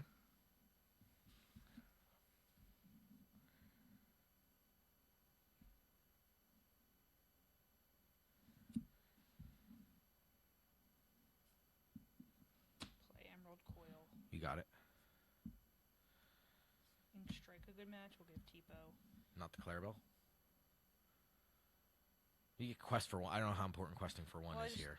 I don't want to lose anything, so this way I don't lose anything. What's your concern with losing the Tipo? If I have another thing I want to sing. Like a Baymax or a song? Okay. Yeah. Okay. I only have 2 cards. So you now, don't so think I'd the rather ink not. is worth it? Or the lure is worth it? 1? No. Okay. Good? Yeah. That's what I was curious about. I don't know how front-footed you're trying to be. This deck doesn't seem to be front-footed.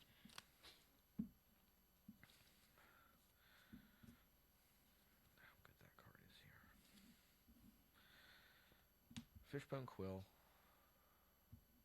Use Fishbone Quill.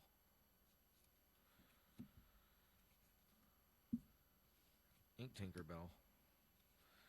And quest for the 1 that I am allowed and pass.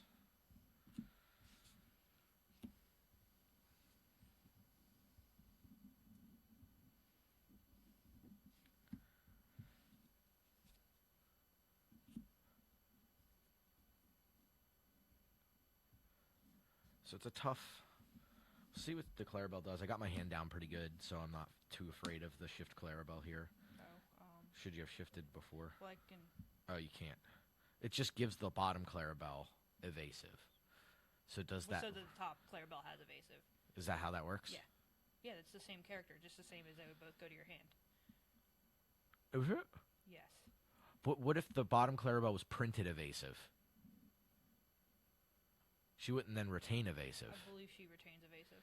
If the bottom card was printed with the word evasive on it and you shifted, that would not have evasive.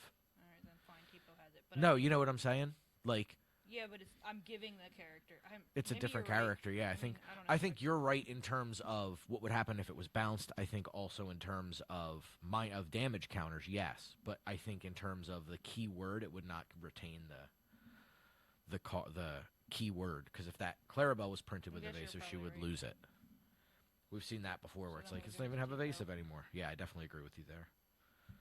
You have 2? So Yep. I'll draw 1. Good. Yep.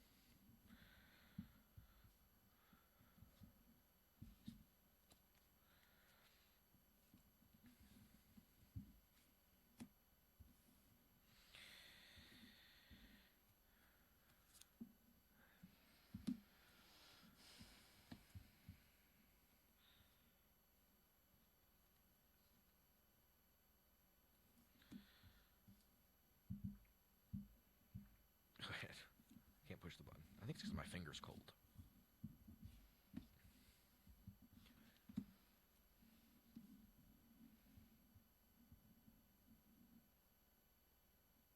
Flat-footed? Flat-footed.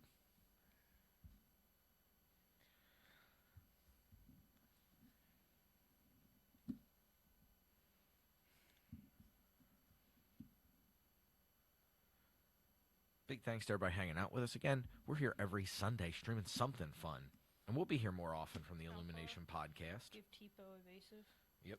Tipo's going to be evasive again. You can check us out, the Illumination podcast, every other Wednesday, wherever you get a podcast. New episode this coming Wednesday. Fail. So be sure to check us out. Sam is louder on the podcast because she talks into the microphone on the Play podcast. Sapphire Coil. Still talks into the microphone on the podcast. Pass. That was almost there. I need to just make her wear a headset with a thing in front. That was the good one. I think last turn was the good one. Maurice's Workshop. That I had this in my hand. I drew a popsicle. That's the good one. So draw from the popsicle. I will pay 1 to draw with the workshop. Oh, I could have quested because it had. Go ahead. It had double evasive. It had triple evasive. Did you ink twice off the? No. Okay. I inked once. And my bells were like zeros. Oh no, you played Sapphire Quill at the end of that sequence. Hyper Hippo, both of the Bleen decks seems like they have no idea what they're doing. Oh, it's Fishbone Quill. Don't look. I didn't see it. Good. Go ahead.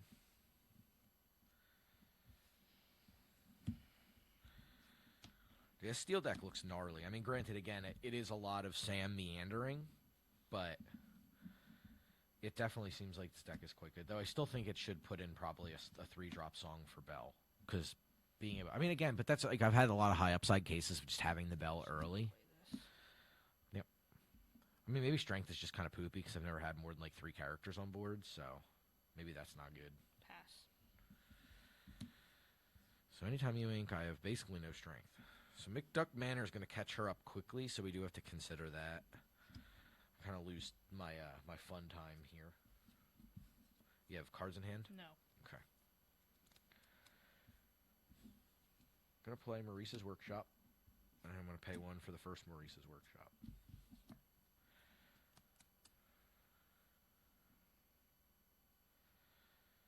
I'm going to put 6 damage on the MacDuck Manor. I'm going to sacrifice Popsicle to play Bell. I'm going to play Pete. I'll pass. Game 2.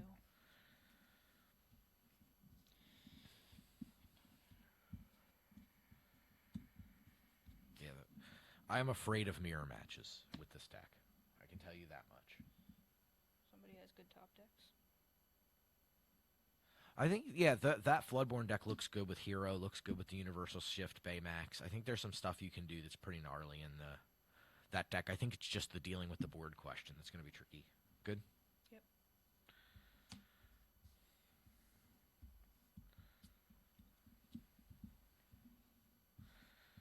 Fishbone Quill, pay 2. Well, I'll pay 1, draw a card, and then take a look at the second one. But I can't imagine I'm not drawing a card with this light of ink. Do I want a Fishbone here? We definitely have to take out McDuck Manor. And then we'll just quest for 3 up to 9. And I do think I want to ink something. I just don't know what it is. Like, I have 2 cards that I'd like to keep. I know. Problems, right? So I guess we have to ink the less, like, good, strictly good one. I'll pass. If my ink situation was a little bit different, or a little bit like it was like if I was up 1 ink, I probably would have changed my mind there. But I think as it sits, I have to do that. Half a lumps on one of the bills. How many cards are in your hand? 1.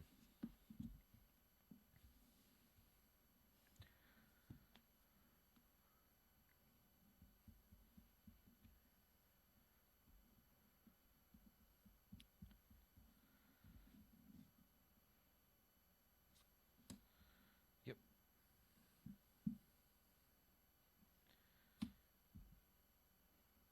Evasive. It doesn't matter with the shrinking. Draw 1. Should've kept it. Yeah, I'm surprised you inked it. The You're Welcome you're talking about? I debated on doing it to Tipo.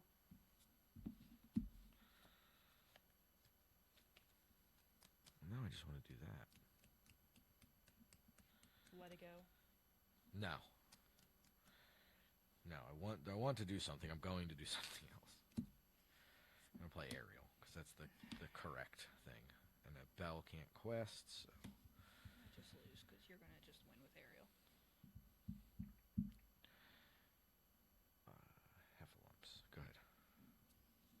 bias. You inked, I think.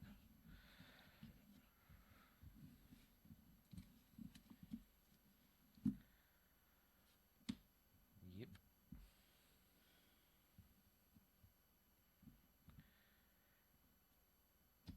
Yep.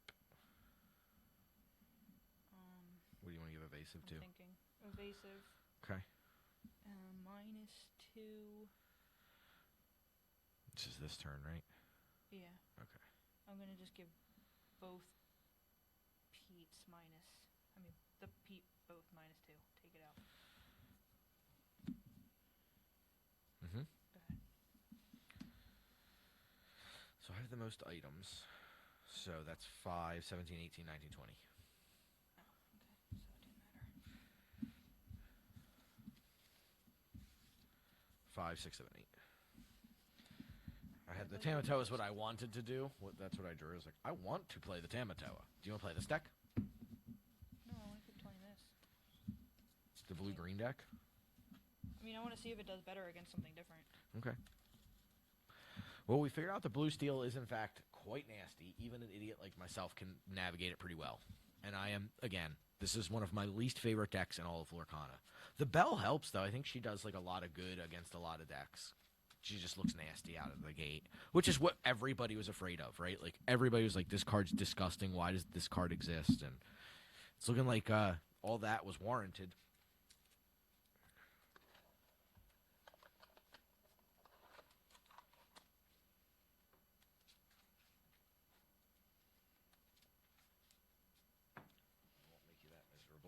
Huh? Said I won't make you that miserable.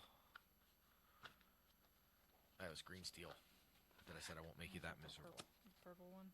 Or no, that's... that might be alright.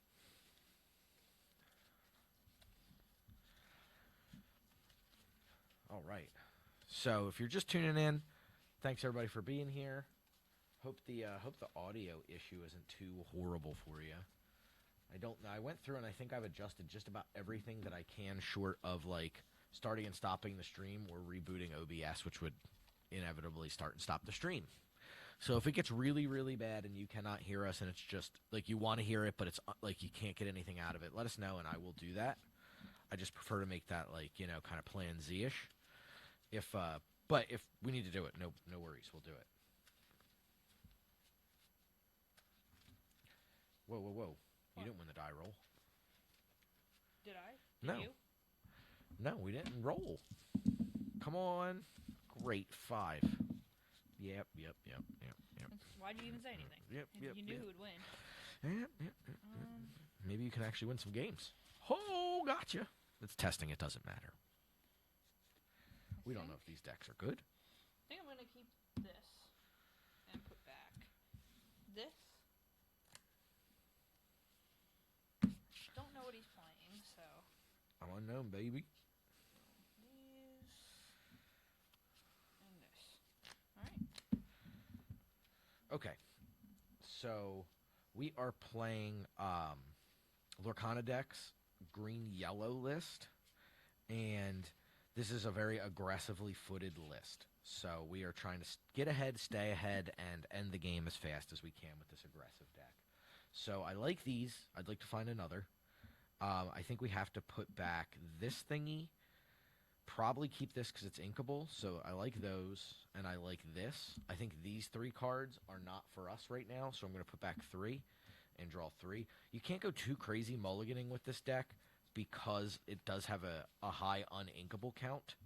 So we have to be wary of that. It also does have a lot of shift targets, so you'll see some like weirdly big characters come out of the deck because it is also shifting quite a few characters to be able to have that late game kind of just win out of nowhere ability that a lot of the aggro decks need to win.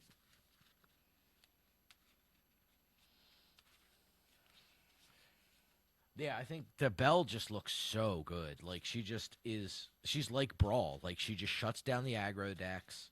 She's a singer. Like, she just does so much. Like, I'm excited to see, like, I think the Kiwi Bird decks can use her. I think that, you know, if they start playing items, I think that there's going to be probably some new versions of decks trying to play Belle just because she is that strong. I think she quite good. I haven't been impressed with the Sapphire Coil yet. I don't think you've seen the matchup for it yet. Yeah. Or the configuration of cards. So our first turn ink's definitely going to be a 2-drop. It's just kind of figuring out which one. I think it's going to be this one because it has the most diminishing of returns. So we'll ink the Pooh Pirate Captain. We're going to play Daisy Duck and pass. Playing Daisy Duck here because of Clarabelle. If she didn't have a 1-drop, I'd play a different 1-drop myself. But we'll see what we draw for next turn. That's going to be pretty informative of how we proceed. Clarabelle. We will go ahead and Heffalumps and Woozles at Daisy. Yep. If I had ramp, I would have done it, but I didn't. Are you questing? I don't think you're worried about me challenging, right? I guess not. You need to win, so I'm for it. Like, how do I punish that? Okay, we got the Sam opening. So we're going to ink a Go-Go Tamago. I have not had a good opening all night, so That's the I don't know it's the what one you drop, mean, the Sam. That's the 1-drop plan. Go ahead. That's the Sam.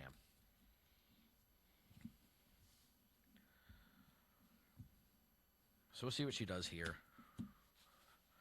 We have a lot less thinking to do. I can entertain all of you a little bit better.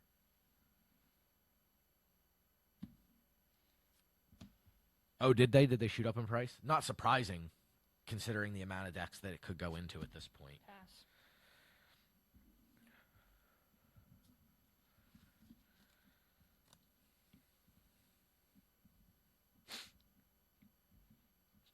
I think we're going to ink Clarabelle.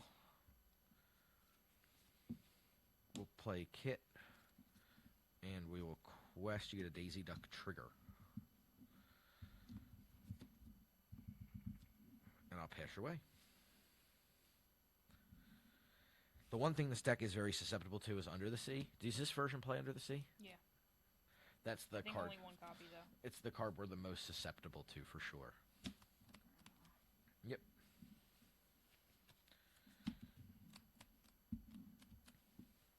Okay.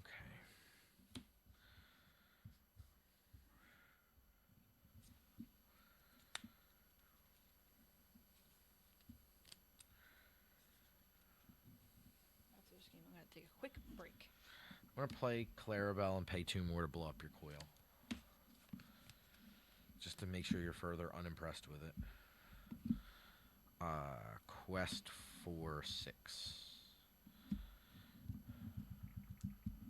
Go ahead. Don't think we need to ink here. I don't think we're terribly concerned with inking most of the time. Like, I think if we can get to 5, we're pretty much golden. And resources become important as the game proceeds here. Cards in hand? 3. Not sad to see that Grammatala go. Not really super concerned about getting bounced with the Muses too much. Like, I think her best bounce is probably, like, yeah, Daisy Duck. It's not inkable, so it doesn't let me just transform it into ink.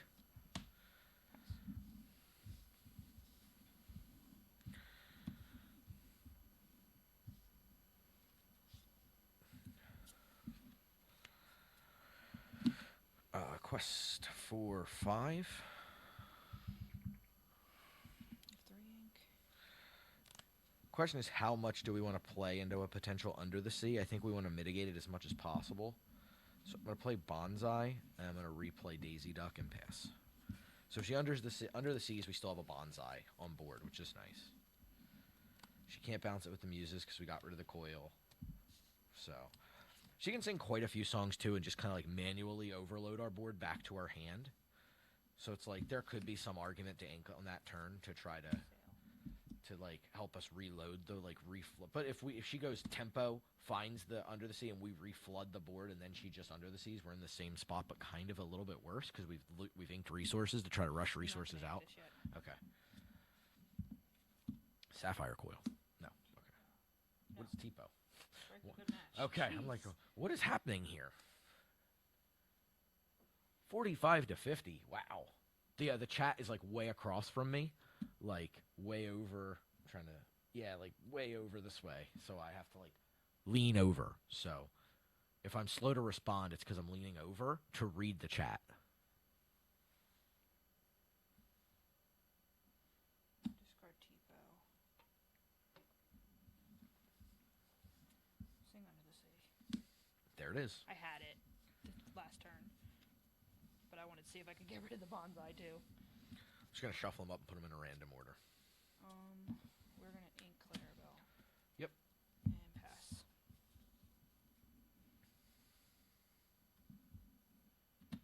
What? I'm thinking.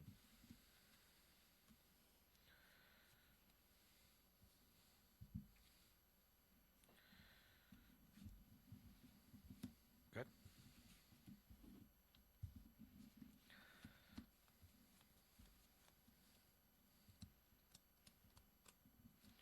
Yep. Trade.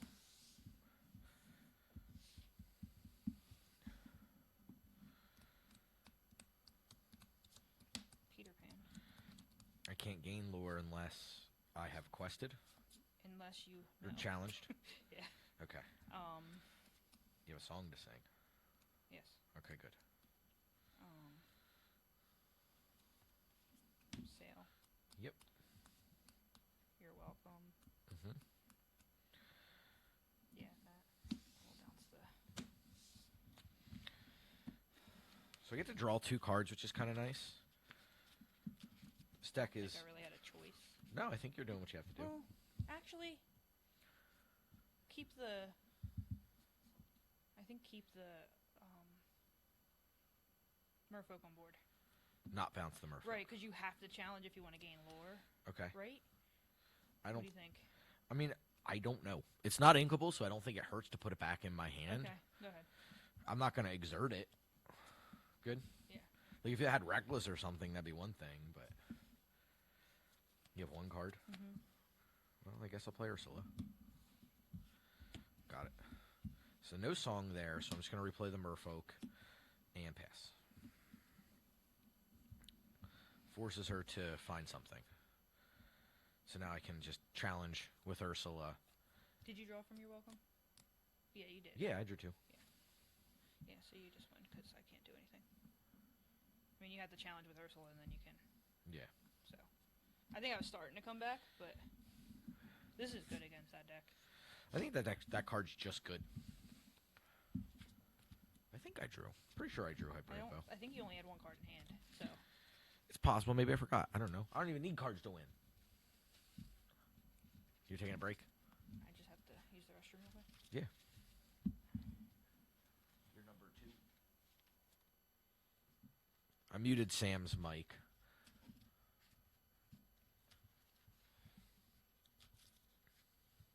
Big thanks for everybody hanging out with us. Really appreciate you being here. I am playing LD's Lorcana deck lists green-yellow deck, which is just like a super evasive low to the ground. It's not super duper interesting in terms of like deck teching it. The deck is running Lady. It is running 4 copies of Lady. That is the new Lady. It is the only new card this deck is running. Is the 4/4 Lady. So she is a 4/4 with that's a glary.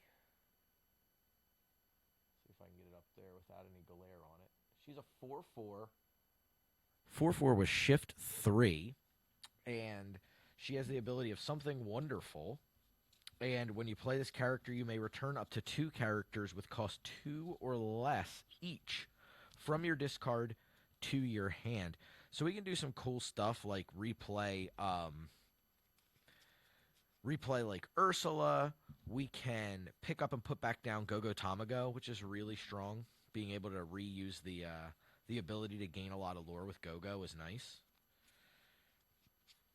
Had a couple upside downies. Make sure they got them all. Nope, didn't. Right now we're using our like kind of crappy playtesting sleeves. We do these first before we put them in a real deck and try to save our better sleeves for actual tournament play. Try to use these just for testing, but they are in a pretty beat shape because we've been using them for a long time. Many sets now. We're almost out of them. Once they get truly beat up enough, we'll have to just ditch the remaining few, but all of these decks are in black sleeves for that reason. There are kind of test sleeves. So let's see. I don't know how much information we're gleaning from a lot of these green decks that are kind of unknown to us. Oh, really? It's not like horrible. You can hear us better, but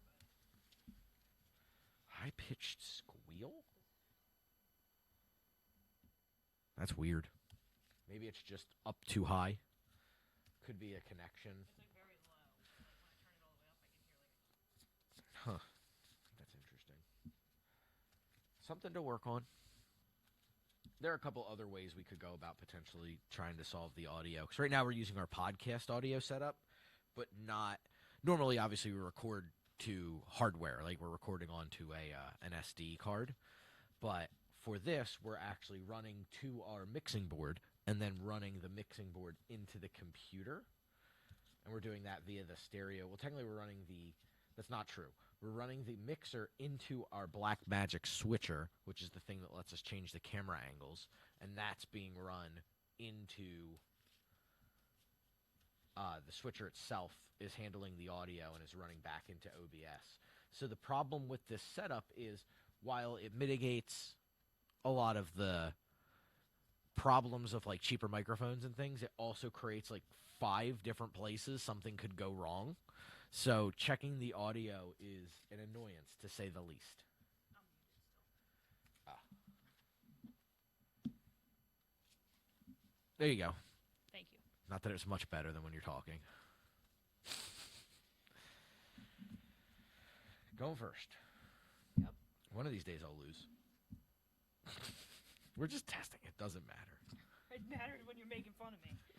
It's not you. I don't know if it's you. I don't know if it's the deck you're playing. I don't know. I think it's probably a little from column A and a little from column B for sure. Do you want to do the thing? Sam's aggravated. She's just like trying to figure it out, so she's not being a good content creator. I'm gonna put back this. Put back this is expensive. I don't really want this, but I think it's probably worth keeping. Put this back.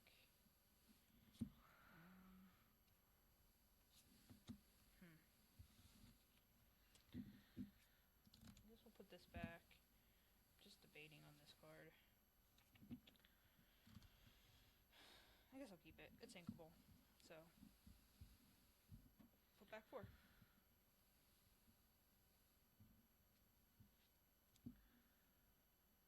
Okay.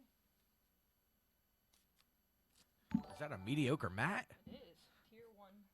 Mediocre subscription. mat. We love a mediocre mat. I haven't seen a mediocre mat sub in a minute. Appreciate you being here, buddy. I definitely took one too many. Thank you so much for the support.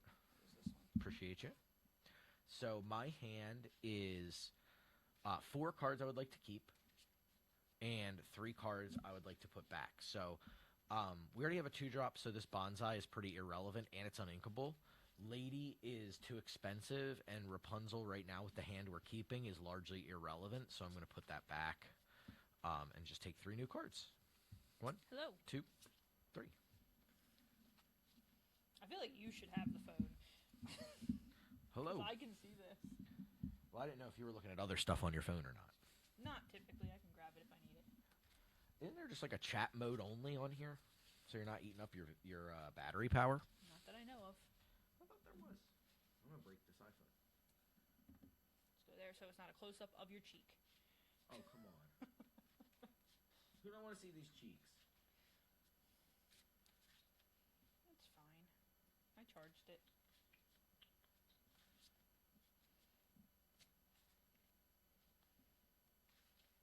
That's my view. Which is also fine, so I can do stuff.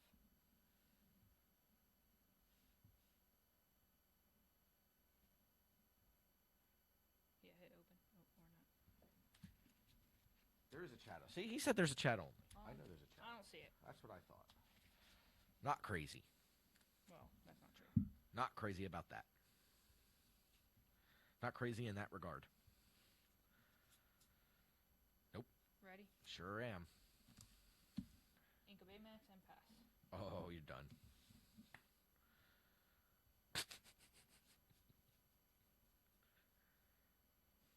You're witnessing on stream a man who's going to be sleeping on a couch.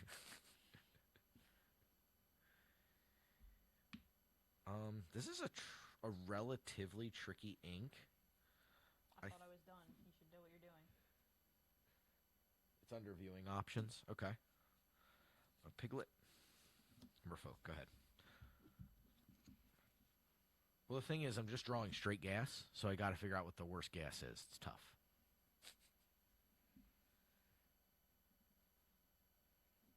Ink Grandma. Play Tipo. There it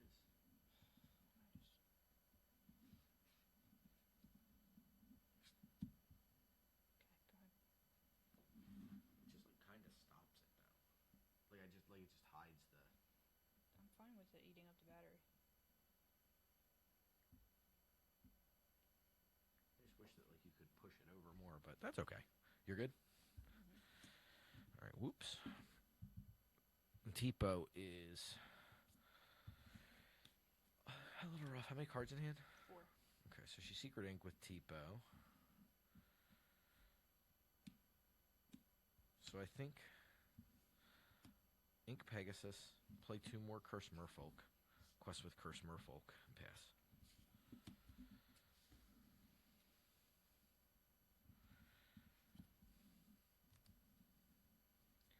I'm gonna Ink, you're welcome. Yep. Play Tipo, not Ink. Yeah, it's a lot of Merfolk. Take Yep. it out, discard Sapphire Coil. You can't lower these Oh, Merfolk. wait, hold on before I do the discarding. Put it back. We're gonna Heffalumps and Woozles.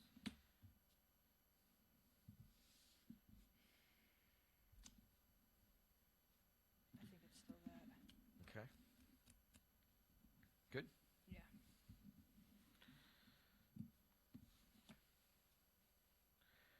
This is a tricky turn. So there's 2 things I could do, really. I could 100% inking Pegasus.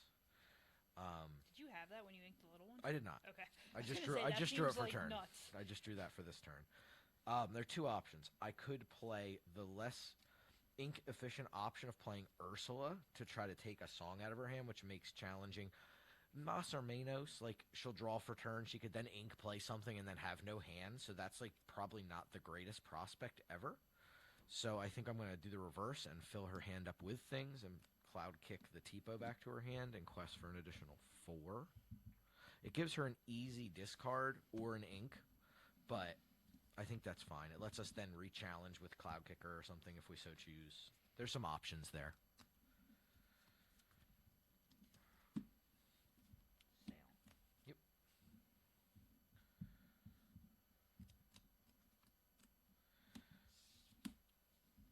Yeah, that card's not good against me. I do that to myself. Yep. Secret Ink. Oh, the cojones on this one.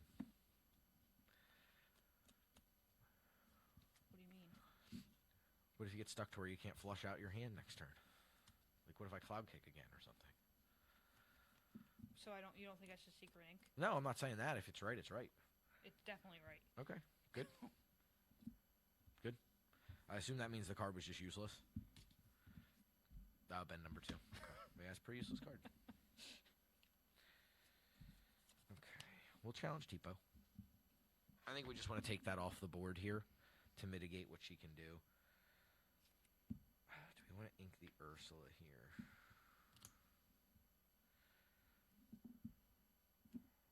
We'll ink the Ursula here. Quest for 2. I'm going to play Lilo and Go-Go and pass.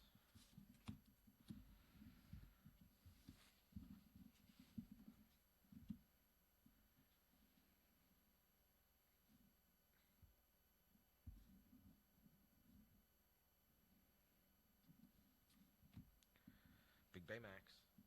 You gotta hit. Hit it and discard the coil. What are you getting? Oh, okay. Go ahead.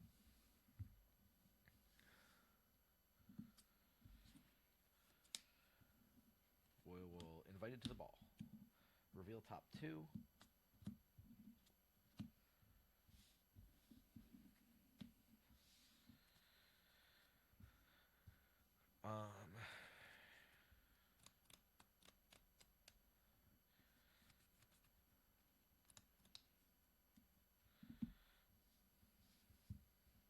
Quest for 4. And I think I'm just going to play the Go-Go, ink the Pegasus, and pass.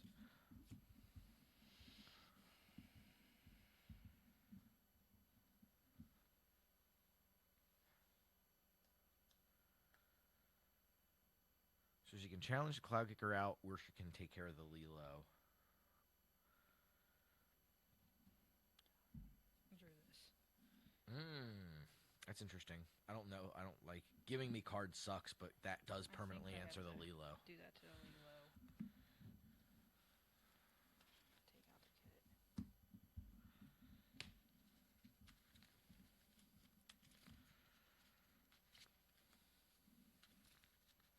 I'm gonna play Purple Steel deck next. Huh? I'm gonna play the Purple Steel deck next. You want to cut? No. I just don't want to get yelled at. Oh, you're gonna be in trouble anyway. All these comments. Good. Yeah.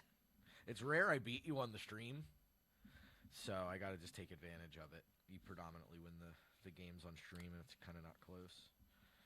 Crash into that. You have another one? Yeah.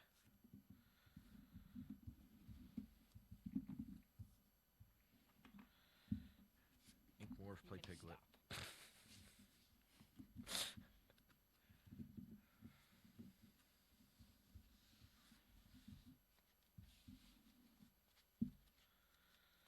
Oh, snap. I'll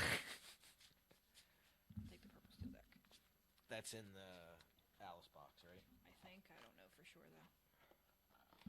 I didn't get to see that Pete at all, but I don't think it would have been good. It seems to be like there's no card draw in this version. Except for Clarabelle. Clarabelle, really yeah. It seems like you're leaning very hard on trying to get ahead on tempo and just Clarabelle. Is there something you want me to play? Is there something you do not want me to play? No. Are you gonna try a lean? Huh? Are you gonna try the bleen? Is Hyper Hippo still around? Does he want me to try the Bleen?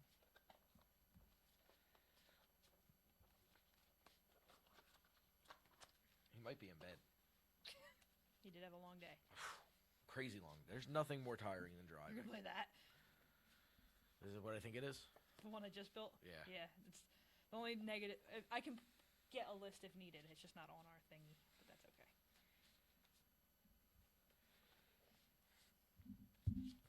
I feel like this deck will destroy that. This will destroy that? This will destroy that. Maybe not, though, because what it's doing... Did you shuffle this at all? Yes. Okay. Yeah, this is the special deck. You can see it's in the red sleeves. That's only because we ran out of the black sleeves. So Sam is going to test Purple Steel.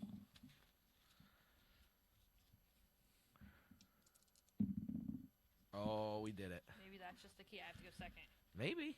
It's been working for me. I'm going to kill you. I'm going to kill him. See that look? You guys can't see the look. I'm dodging daggers over here.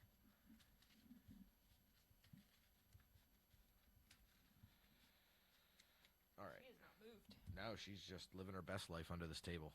The dog is under the table, and she's taking up, I kid you not, probably 90% of the room under the table. All right, let me pop over to my hand view. So we are on red steel, and we are trying to. So this is as a hand done proxy that Sam did here. This is the new Moana. It's a 4/3 evasive. When this character challenges another character, chosen character of yours gets +3 strength this turn. So There's a few hand proxies in there. I think we want to keep this. I think for that reason I want to keep this. I probably keep this card, and then I probably keep this, and then I probably put back these 3. I could see keeping this on the off chance we get one, but I doubt it, so I'm just going to do 2. So 1, 2. Not too bad. Okay, over to you. Here's my opening hand. Mac's going to be living in the doghouse. Yes, he will. I actually kind of like this opening hand. I don't like... Part of me doesn't like having this in case I draw another one. Yeah, so I think I'm just going to put this back. I don't know if this is going to be good early on, but I'm willing to try it. So yeah, I'll keep this and just put back one. With that. Okay.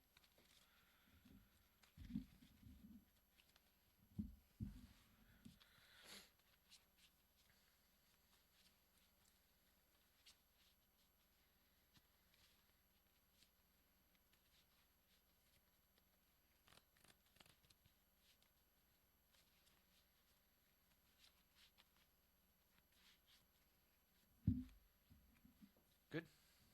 Yep. I'm going to ink Robin Hood. I'm going to play Mulan. I'm going to draw a card and then discard a card. You don't have to either, just so you know. Yes. It's a me.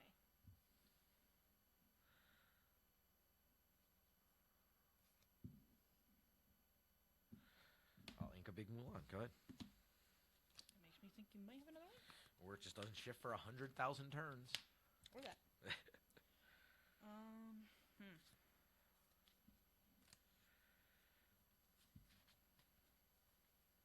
Only chat knows the truth.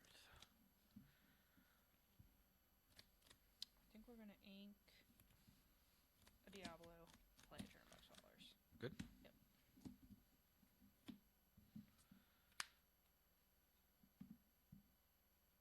my pants.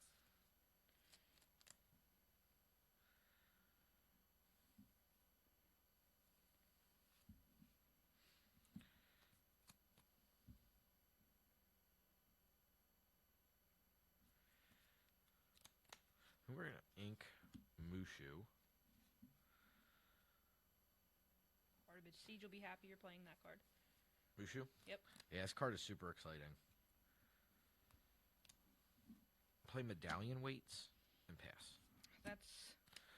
You pay 2 and exert it. Chosen character gets +2 strength this turn. Whenever they challenge another character, you may draw a card.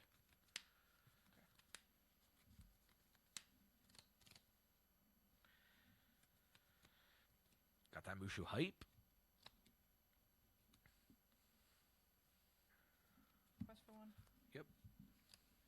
We will ink a Chernabog. Pick it up. Pass. I've been trying to move my discard over just a little bit so you can kind of see it, and it doesn't just like wash out completely.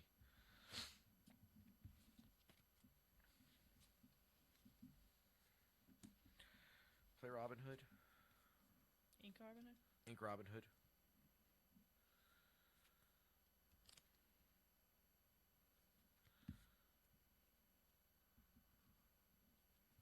Play Agrabah. And pass.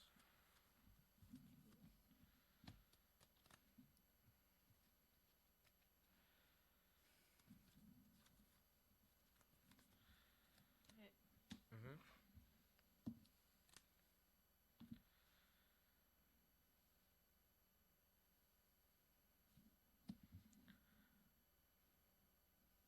Yeah, Mushu shirt on? Oh, I also have a Mushu shirt.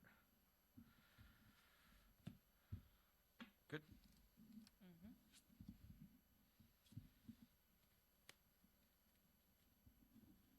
Did League end up firing today?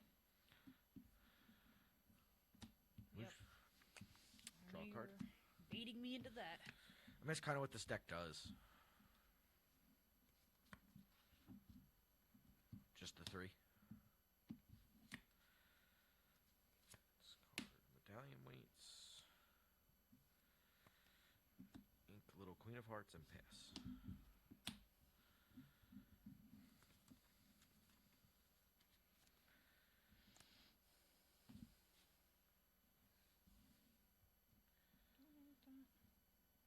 I think we'll ink this Honey Marin.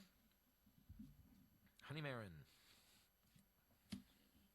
Mean Gene. And pass.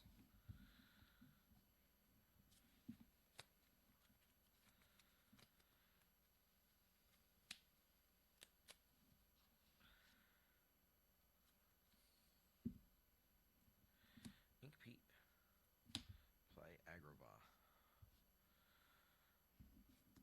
She lives there.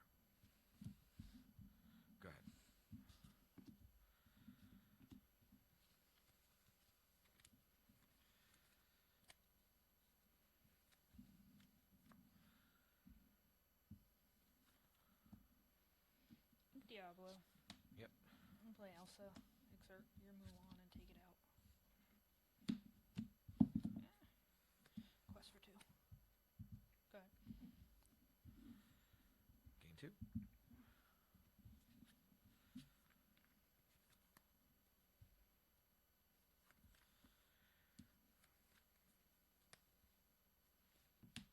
Raya.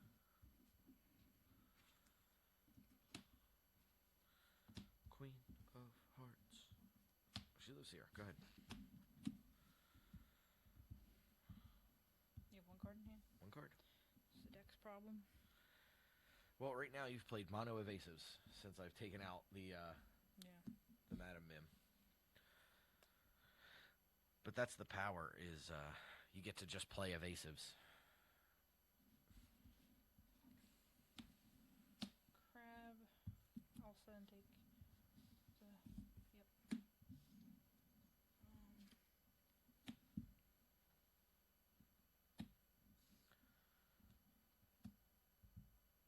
Good.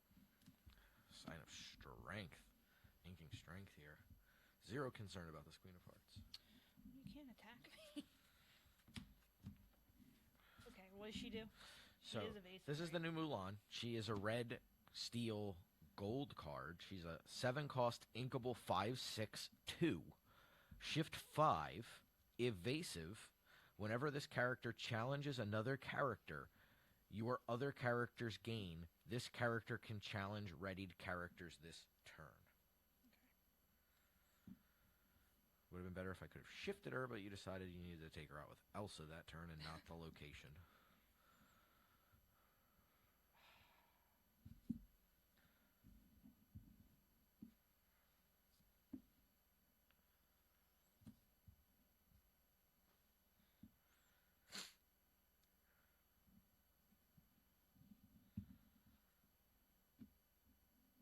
Evasive?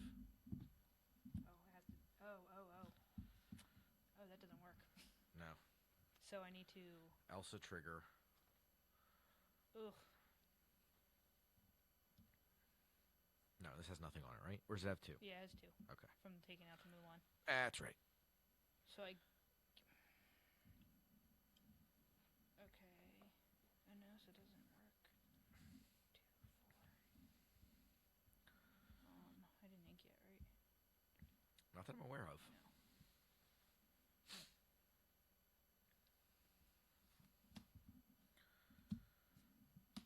Yep. Quest first. So you want to exert So, this. Yeah. So you're going to throw both Elsas into it? She's a 5. Yeah, I guess I have to. Okay. Quest for 2. Good. Go ahead. Yep.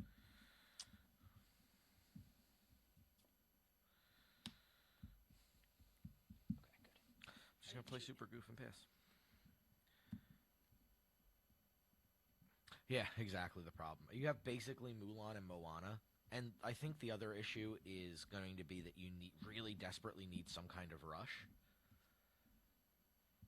So, like, you're so on to, like, shifts being super important and or, like, playing something to give rush, like Vitalosphere, something to be able to do it, because there are turns you just need to surprise the opponent. It's like, I have all this stuff, it's just not going to do anything. You know what I mean? Go ahead. Like, I'm just not doing anything in the game that's meaningful, which is not terribly surprising. It's about probably what I think a lot of us suspected would happen with this particular deck. I think it just doesn't have the tools it needs, per se, to be able to fight certain fights.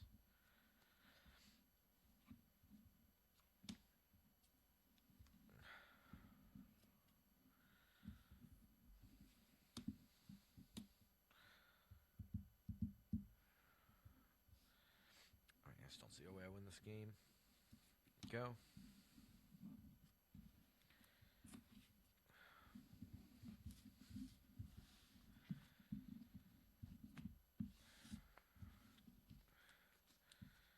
Imperial Bow could do it if you're on a lot of heroes. I might need it. The problem is I feel like now we're just kind of like filling this deck up with like some Vitalospheres, some Imperial Bows, and then our draws just really, like the Medallion Weights are in here, like our draws just don't come together in any meaningful fashion. Like, I just feel like you're jumping through too many hoops to make this work. So I think likely this is just not going to be a deck, unfortunately. It's definitely got the hallmark of a cool idea and a concept. I just feel like it's going to be very susceptible to, I'll just make my mid-range decks just use actions to take care of problematic characters and continue to quest and not worry about it. Where this deck just doesn't quest. It doesn't have any questing power. It's if the opponent's playing an evasive threat and you just play locations and they can deal with it and you can't answer it back with an evasive threat, it's just you're not doing anything. And too much of the field's evasive, right? Diablo's evasive. This deck can't deal with it. And that new Moana. So I mean, maybe the deck plays Brawl, and we just we have to live with the fact we're still playing Brawl. I don't know. It just feels like the deck also fills up fast. Like it just has a lot of space. Like I was putting the list together of stuff that I could see in the deck, and it was just lots and lots of cards. Because you're trying to make sure you play around the curve, you play into everything that really matters, doing all that kind of stuff. So this hand's pretty bad. I think I'm going to keep this. I think I just need, I don't think a lot of these cards do much. I really don't think this card's going to be good in this deck. I think people are going to play it, and it's a trap. Shere Khan, I think this card's poopy. It doesn't do anything. You don't need to win through Like, you know what I mean? Like, if you're challenging, you're just winning because you have, 6 characters with built-in gain lore when they challenge. I think Shere Khan just is too cute. Yeah, I just don't think the rest of this hand really does enough. And it's, kind of slow and plotty. We're looking for a good curve if we can help it. So we'll do 6. 1, 2, 3. This is a super goof, apparently. 4, 5, 6. That's better. Couple top decks could make it even better from there. So, I don't think I have a very good opening hand. We're obviously going to keep this. I don't want either of these 3-drops. We don't have a 2-drop. So, I'm just going to keep... I guess I'll keep this. Can ink it. And put back 5. I guess you could also play the Broom, but that doesn't really answer the Genie very well, but it plays well with Medallion weights. Okay.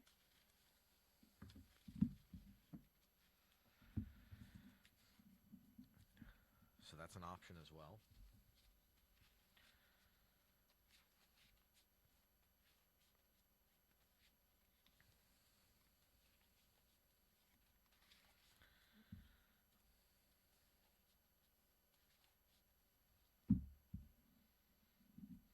Good. Mm-hmm.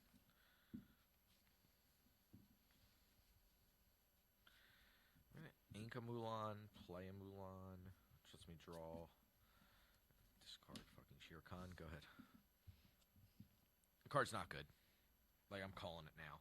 People are going to play that card and they're going to lose and be like, I don't understand why my challenging deck can't win. Play Chernobog. Good. Mm-hmm. That's because you have doo-doo poop cards like Shere Khan in it.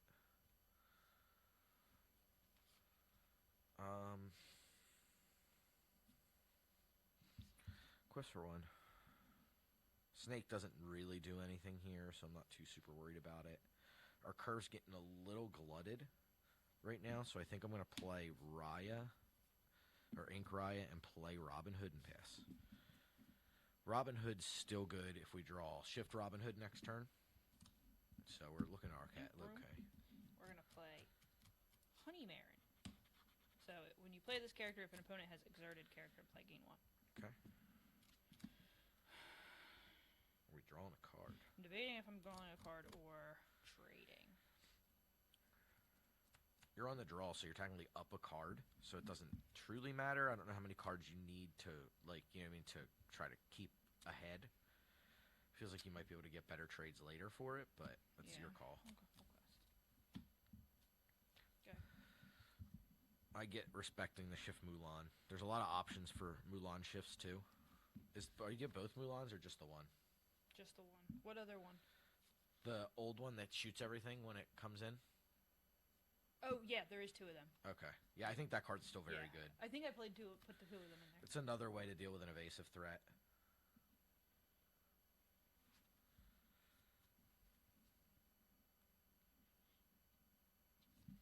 We'll ink Super Goof. I will play Pete. And I'll just go ahead and quest, because both can't get taken out at this juncture. Like, Honey Marin would trade in with either one. So the nice thing about this Mulan is you can't get... Like, if this were Simba, she'd be able to eat The the 2 one Simba is nice. and then be able to hit with Fox. So, yeah, the 2 on the front end look really good here. Though you could argue Simba with the 2 on the back end's nice just because of something like medallion weights. Smee. Yep. Chernabog. Mm-hmm. I think I'm trading with this because she's done her good. That comes down quicker. Good. Yeah. Yeah, but you're pretty sure I don't have it, right? I mean, I am, but I'm... I mean, I draw a card every turn. Yeah. That is true.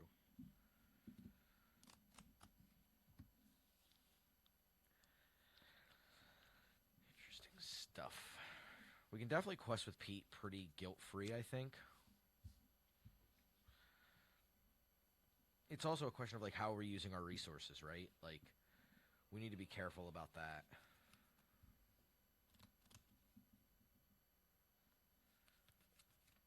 Well, Ink Little Queen. I'm going to play Moana. Okay. And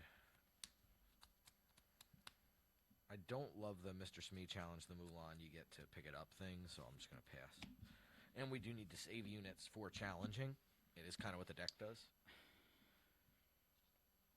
Playing against this challenge deck, though, it's just like, I'm just not going to give up my stuff. Well, I mean, you're on a deck that doesn't have to. Yeah. So I do think this is a poor matchup, and I do think that Purple Steel is going to be a popular deck. I'm going to ink Pete. Yep. I feel like this deck desperately needs card draw. Quest for 1. Yep. Pop it. So I feel like you kind of probably need that Vanellope. Like, put her on a location and just let her start drawing cards. Quest Then for that 2. way, if your opponent's just going to not do anything, you can be like, you sure? Replay it. Good. Yep. I think it needs the challenge-ready characters, too, to just combat that. I think we have to ink Mushu here.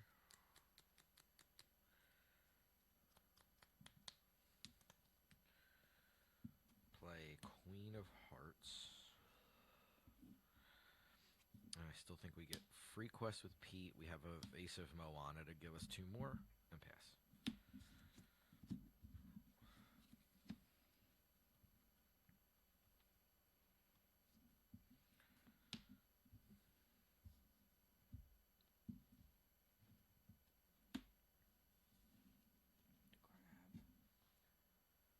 Appreciate everybody hanging out with us again. Thanks for being here. We're here every Sunday night, playing some sort of games, having some sort of fun with you. And we are the Illumination Podcast. We're available every other Wednesday, wherever you get your podcasts from. So please do consider giving us a listen. Oh, that is not up room. I can just stay there. It just hangs out. Do I just let you quest? I mean, challenge? And draw a card. I know. But, Dios mio. Magical Christmas Land. oh my goodness. Watcha. Oh my god. What do I do? Good? I think if I'm questing with that, I might as well quest with this. 2 cards? Go ahead. What do I do with all these cards? How does one handle all these cards? I have to ink this Mushu. So I can play Doc. Okay. Draw 1. Draw 2. Think about all the cards that I'm drawing. Medallion weights. Mm-hmm.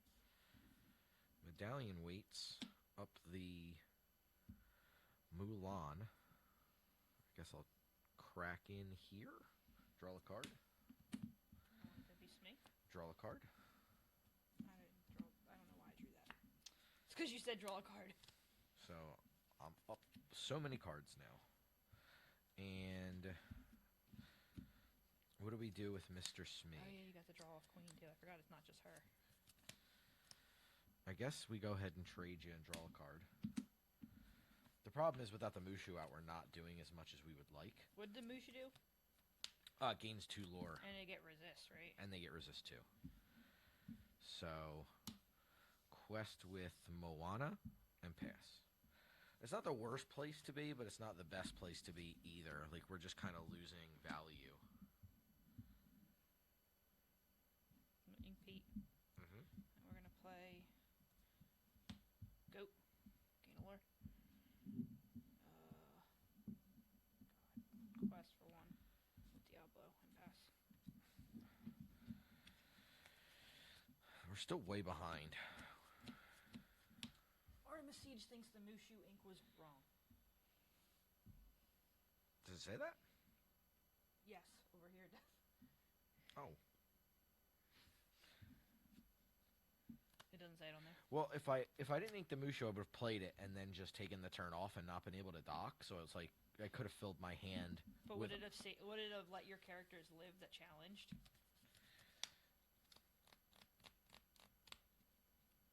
And you would have been drawing a card and drawing cards. Oh, one of them would have. The Mulan wouldn't have, even with resist 2. She would have cracked into a 3. Yeah, because she's a 2/1. Yeah.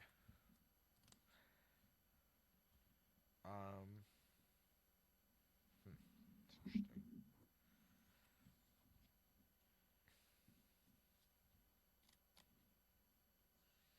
Like, I feel like we need to establish some stuff.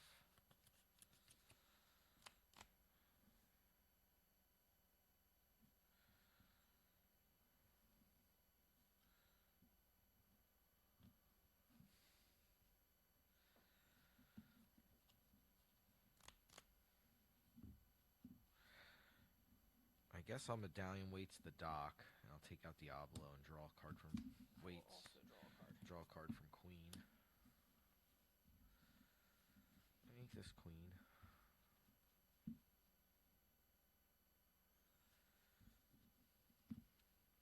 You have a ton of cards I should have quested.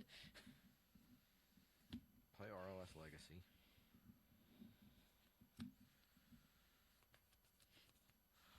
Quest. And pass. Yeah, that's the thing is, if you give this deck a chance to do the thing that it does, it can explode pretty hard.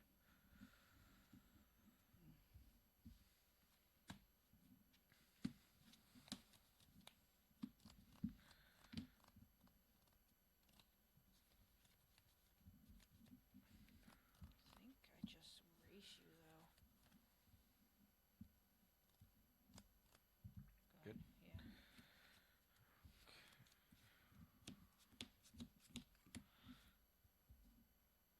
Gain your 2.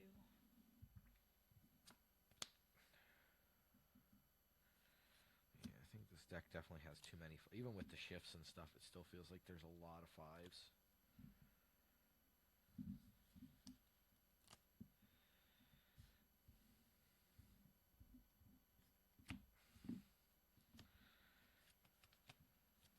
It doesn't do anything right now. Okay.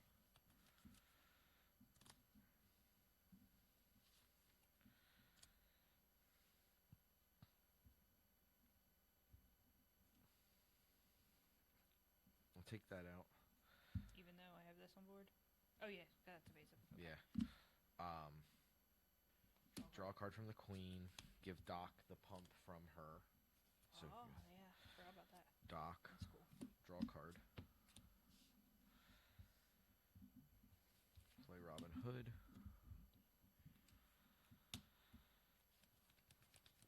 Pass. Also, I have RLS too. If I have to move somebody over there and give them evasive, so be it, you know. Yeah.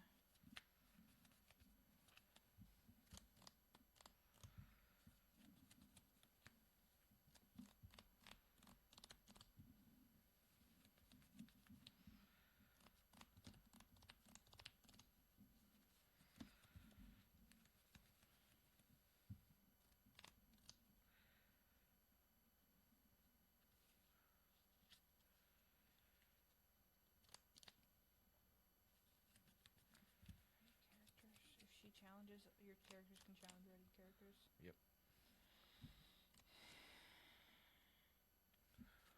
So she can't challenge a ready character. Right. So Genie should be safe.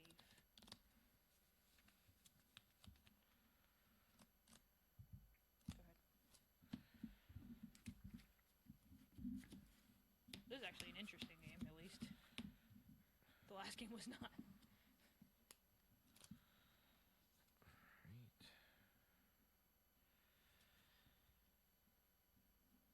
So this has to take out probably just Doc. Oh yeah, but you can move to the RS, draw a card. Yeah.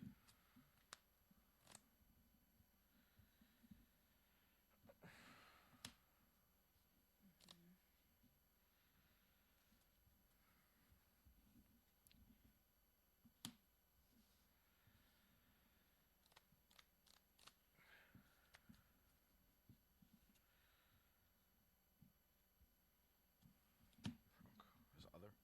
Another. So it's just Whenever one of your characters. So Yeah. yes, she's included.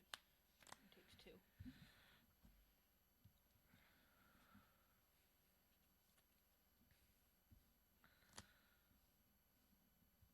you debating which one you're taking out? I played Super Goof and moved the Moved, queen. yep. Okay. Oh, so if you ink, you can Imperial. You can use that too. So Yep. you can take them both out. Correct. No, you want to pump that. Well, if I pump this, I can just... Yeah, but you could just keep that on board, unless you have a shift that you want to... I could draw... I guess that's fine, yeah. Okay, so we trade here. Draw a card. Gain 2. And... that's all I can do. I drew 3. Yeah, I have the win. White rose bounce. White rose. A fun and exciting conclusion.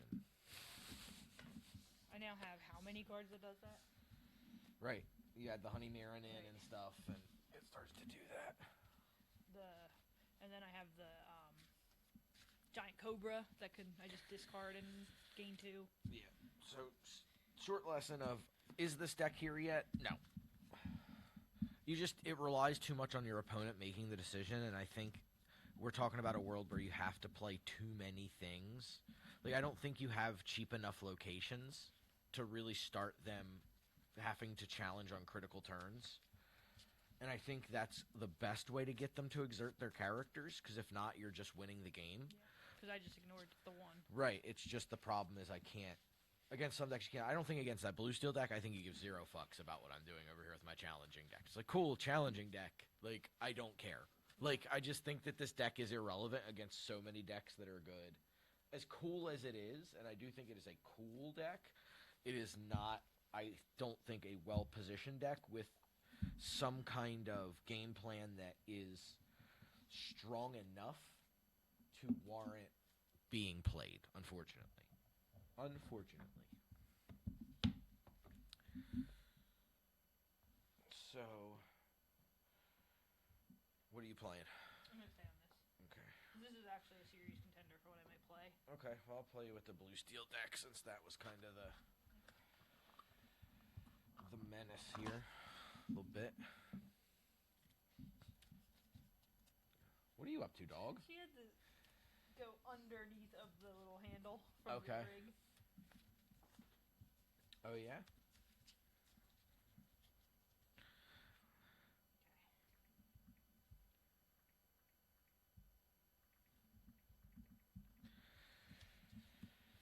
Yeah, poor challenge deck. I tried. No, I think it's worth continuing to test with a little bit, but I mean, the meta would have to be, where is the meta that you want to play that deck, you know? That's the unfortunate part of it, is I just don't know where the meta exists that you want to be playing that deck.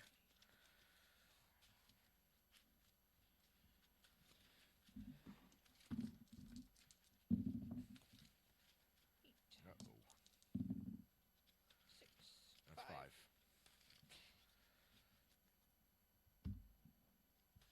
Oh, that's you. Don't look. Alright, so... I really am not huge on this start. We don't want these now. These are definitely, we want them later, so I'm going to put all 3 of those back. Is it all the same card? Yes. Okay.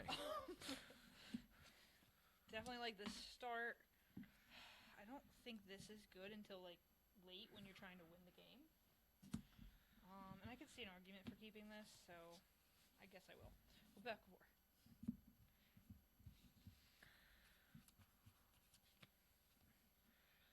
Good.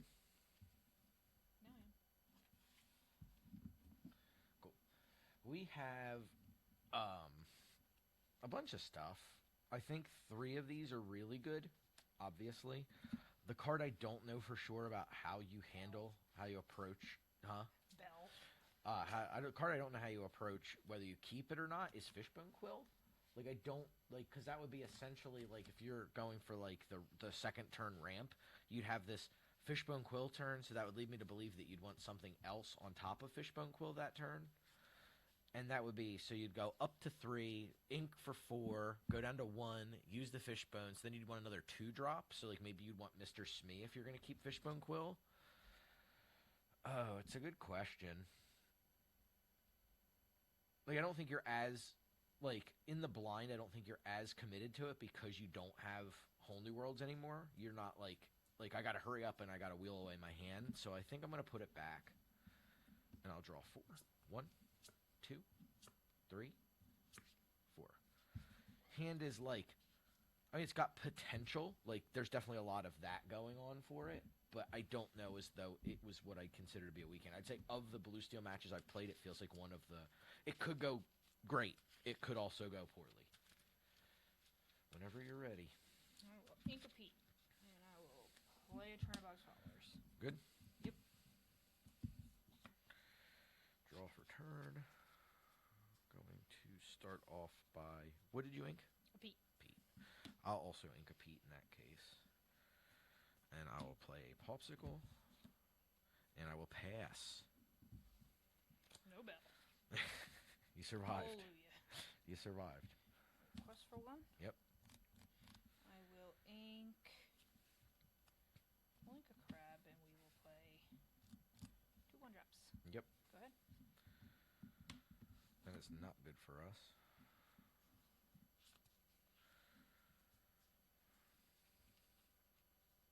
I think we're going to ink a sail. We play a sail. My hands are too cold to work. No, I don't think it's very cold. Draw. Well, you're in like a. I am in this nice cozy sweater. We've got an ink Tamatoa here. It's just a little bit too slow to the party. I'll play out a Fortisphere. Pass. No bells. Bell would have been aces there. But we'll do what we can with what we got.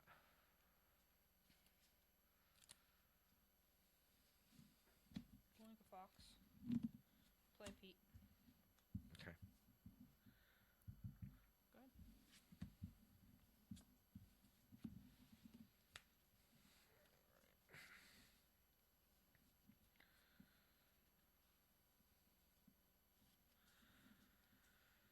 Play Fishbone. We got to use the Fishbone here. Probably on this. I don't know as though I have a turn to commit to that. Maybe next turn is the right turn for that. It's a tricky hand to have to navigate. Yeah, I think we'll do that one with the Fishbone. Incas Fortisphere. Play Mr. Smee. Play Bell. Sacrifice the Fortisphere. And pass. So now we get on the board in a big way. Now we're kind of where the deck wants to be. We're lots of ink. Have some challenging we can do. Blow it up. Yep. Yeah, she's just in a world where she's kind of just Quest. drawing cards to figure out the next phase of her game. And I think that's where we want her to be.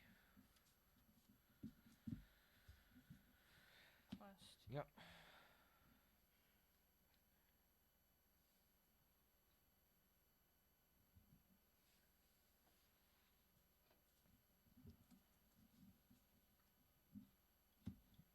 Quest with Pete. Mm-hmm. Pick up Pete. Yep. We will ink this. Yep. Place me. Remove that giant weight here. It's driving me insane. Up to something now. No good, I wager.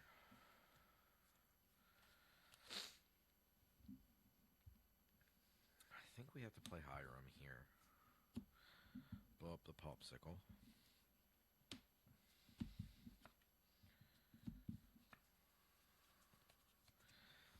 Fishbone Quill.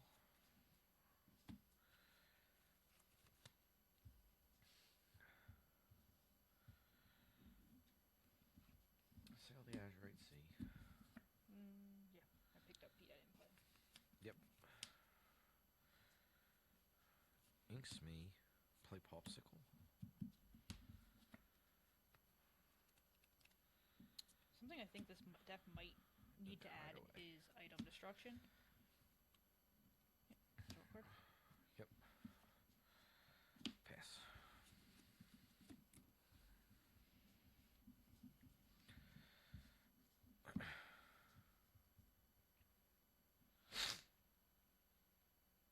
We have her at a spot where, like, her lore total's not super duper high. So we need to, like, the next turn or two is going to be pretty critical. Finding what we need is going to be a pretty important piece of the puzzle. Like here, she's probably going to, I was going to say probably want to play two things just to be able to.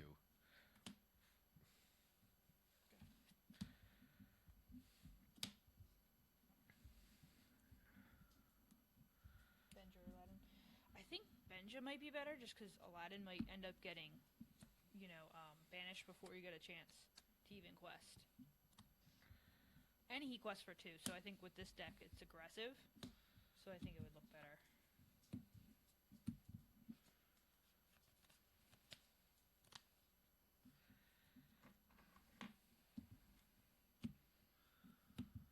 Hanatoa.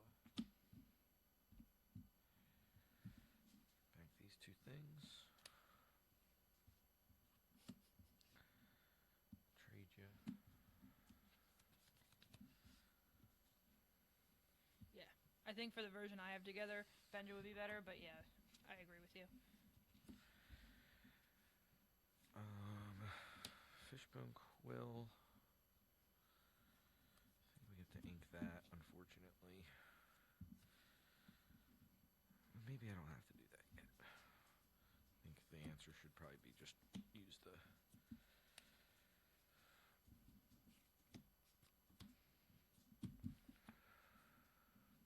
So you got back 2 popsicles? Yeah.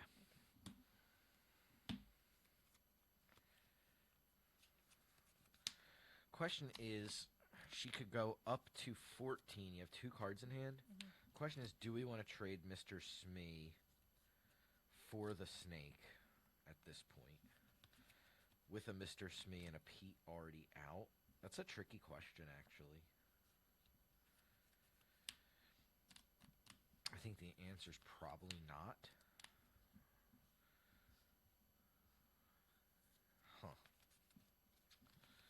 It's tough. You have 2 cards. Mm-hmm.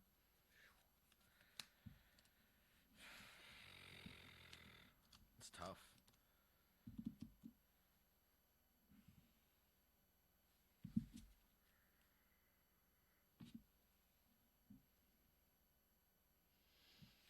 Yeah. I think it's the correct call with how much lore gain I have. Yeah, I think, like, if your hand, so here's my thinking. If your hand's, like, meh stuff, you're probably worried about dealing with Flaversham in some way, so that might tie up some of your resources. Giving you more resources to be able to hit Flaversham with is fine. If you're just worried about being ahead in the game, that gives you less things to be ahead with, so I think that's correct. Go ahead.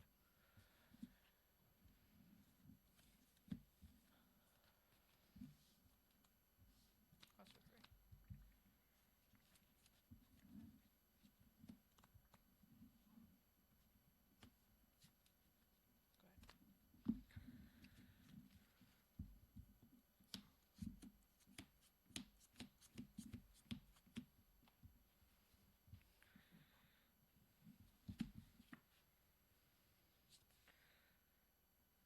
I think we have to draw cards here. Maybe not. Maybe not. Maybe not. Yeah, Tinkerbell.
question with this play. Yep. So I'm going to play Giant Cobra. Okay. So this and this go both in the bag, so I can choose what I do first? Yeah, absolutely. Okay. So I will banish through him to draw a card. I believe that took more than 3 seconds to determine, so... We will discard... Yeah, GD. Yep. And we will play... It's me. Good? Yep. Okay. Can we cobble together something? All we have to do is just anything at the Cobra works. She just says, oof. When I had the 2 cards in hand and you were debating, I had Goat plus Cobra.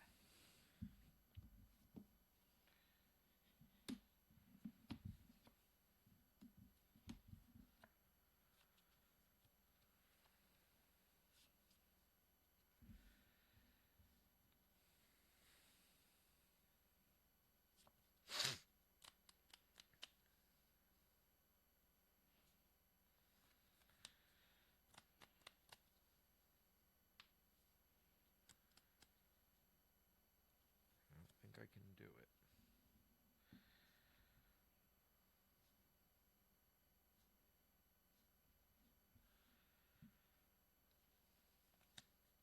I can kill one of them, but I can't target the Cobra with anything. I don't think I can draw any more cards. Don't have an item to play. I have Grab Your Sword, but that's not enough.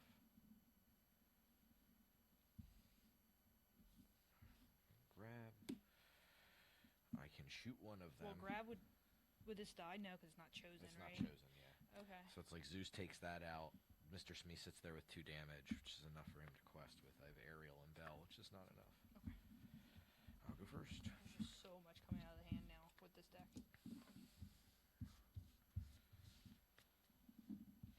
The no Bell for multiple turns was rough. No Smee on 2. Though I think I could have played Smee on 2, but opted to ramp. So maybe that's just not correct. Maybe you just play the Smee to disincentivize you from doing anything. But I think if you have Snake and you have a character, you just play the Snake and then quest with the Snake and just go ahead. I don't know. Tough call.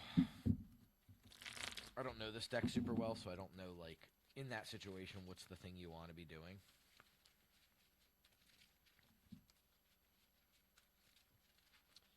So far, I like the Cobra. It's not good early, though. Like, I had that Cobra in my hand almost the entire game. Yeah, it's one of those ones where it's like maybe you play 3 of it or something just to trim down to put in more other cards. I think I'm playing 3.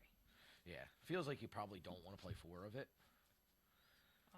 The Merryweather? I don't remember her Honey name. Marin. Honey Marin, I think is okay. All right, so we know what we're up against. So we have the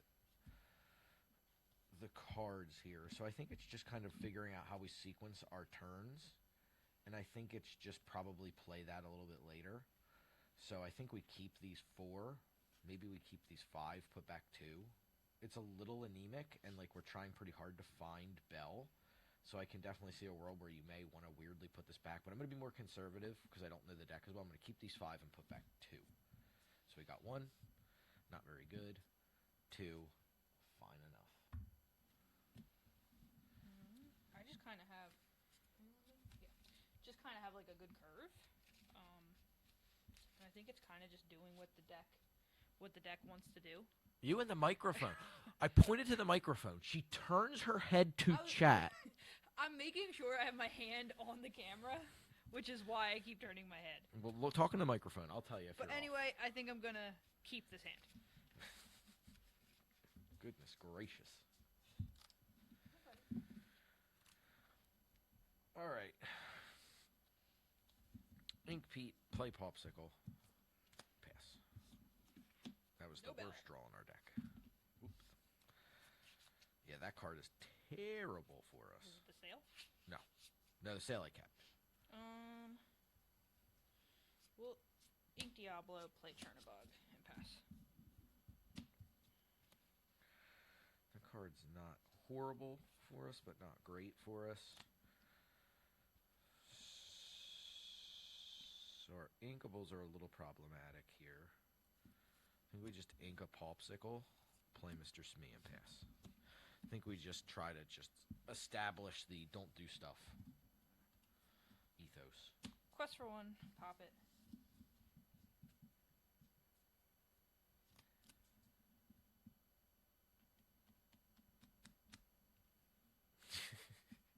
Breathe in. Ink Diablo. Play Mr. Smee. Pass. All right. Oof. Getting uninkable. We'll sail. Ink a Hiram. Play a Popsicle.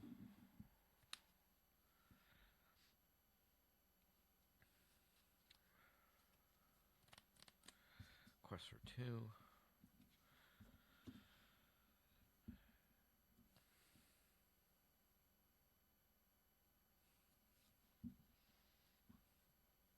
We have to ink this bell and pass from the sail.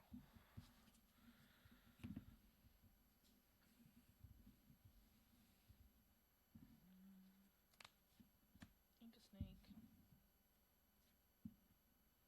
Play a white rose. How old is that song? Quite old. Quest for 2. Go ahead. Okay, so open up the opportunity to trade Smees, which I think we take. By and large, oh my god. Let's play Hiram. I draw 2. 1, 2. Oof. Every card I draw, I want to play, which is problematic. Trade you for Mr. Smee. Ink another bell. That's rough. Play Popsicle. Oh. And pass. Yeah, that is rough. But if I can get enough ink and enough cards, I should be able to navigate an answer. Hi, dog. What you doing? Hi, doggy. Ink a snake. Oh, aren't you nice? We'll play a genie. Mm-hmm. We'll quest for 1. Yep. We'll pass.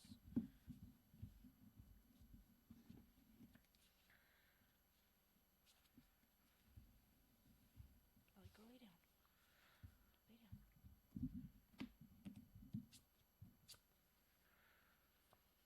So many cards in your hand. I know.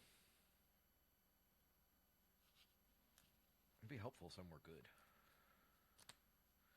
Like, they're okay. They're just not doing a whole lot. It's like, I don't know if I want to keep drawing cards. With you at 5, I think taking this turn to draw cards is probably fine enough. Play Maurice's Workshop. Play Fortisphere. Draw a card from the Fortisphere. Pay 1. Draw a card from Maurice's Workshop.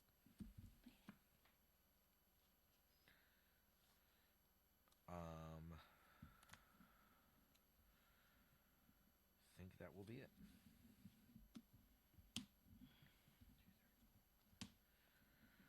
Okay, I think I know what my next turn will largely look like. I'm going to play the Cobra. Okay. I'm going to discard Doc. It's a good use for, like, too many docks. I don't have too many Docs, but I want to be able to pressure that Hiram. Well, just, I mean, in general, it's also Yeah. just a good use case for too many I was docks. thinking that earlier. Need Fishbone Quill. Need Doggo emote. Get Ellie on there. We really do. Quest for 3. Go ahead. Yeah, if I could have taken Hiram out that turn, I think I would have taken the turn off with that many items you have.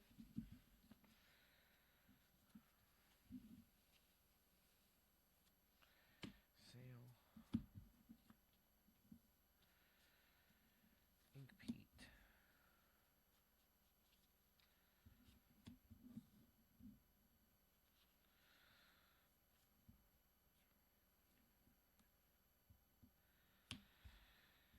Oh. Yep.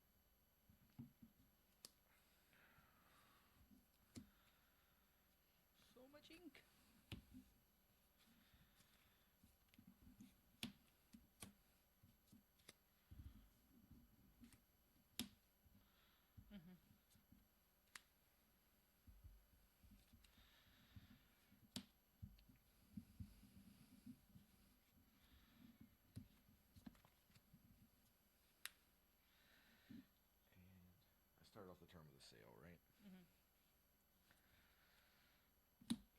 Hideaway.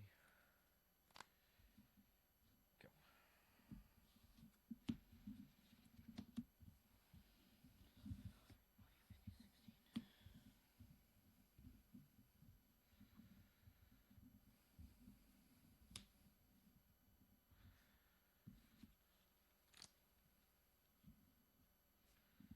Pete. Yep.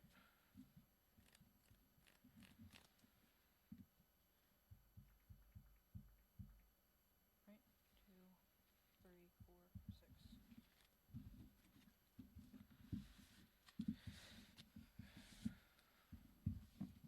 And play again. I went for the conservative, try to double swords line, and of course you had a Pete off like almost no card draw that game.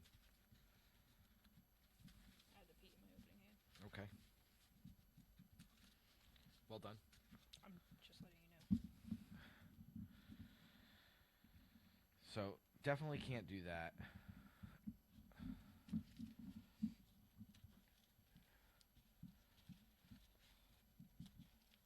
So the Smee line seems correct when you just play the Mr. Smee to disincentivize the early lure advantage. But I think in the late game, you want to not, like, I don't know. I mean, that's the tension I have. I'm not drawing my Tinkerbells is a part of a huge problem I'm having. Is it playing 4? 3 or 4. And I just think Grab Your Swords is not that good. Like, it just feels like it's so susceptible to so many things. It just seems like we can come up with a better answer. Like, especially with Bell now, it just feels like I could be singing something in the early to mid turns or using Hiram to do something. I didn't see any Zeus's that game. I didn't see much. It was just basically all predicated on double swords.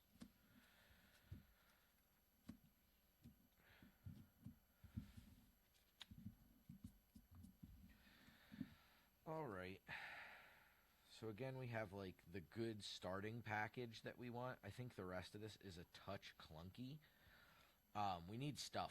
We need early interaction. So I'm going to go a little bit less conservative, and I'm going to get rid of these 4 cards and see if we can do a little bit better. 1, 2, 3, 4. No, we did worse. Significantly worse. We don't have a very good opener. So I think we're going to mulligan a little harder than we've been doing. So I'm going to put back this, put this back, and this back. I think we'll keep these 3. So 4. Okay. That's better.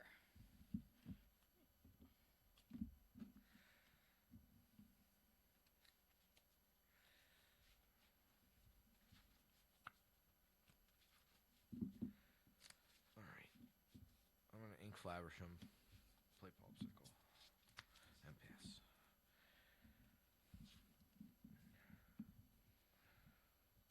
We will ink Strength. You draw. Strength. And we'll play Chernobog. Good? Yep. I just keep getting hairs all over this map. Ellie hair.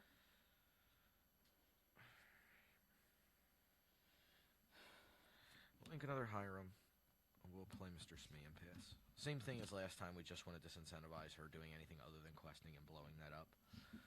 So we just want to keep Mr. Smee out, even though I still don't know for sure if it's better to sail or to Smee there. Diablo. Feels like getting down to Smee is better, because the sail will be just fine on 3 anyway. And I should have done this first.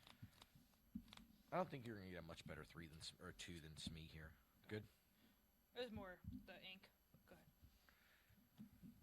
But I think the ink would have been the same anyway. Ink Pete. From our side, Pete doesn't do anything, so we will sail.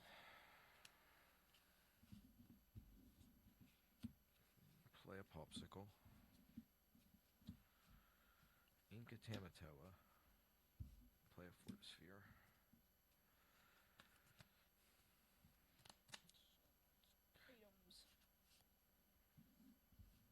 Items. I'll pass. I don't think, like, the quest there is arguable. Like, there might be a world where it's like our best bet is racing, but I just don't love the like quest here. Pick it up, throw a fox into it. Right now, like, she wants to pick it up and put a fox down. It's very defensive. And I'm okay with that more, I think, than the reverse.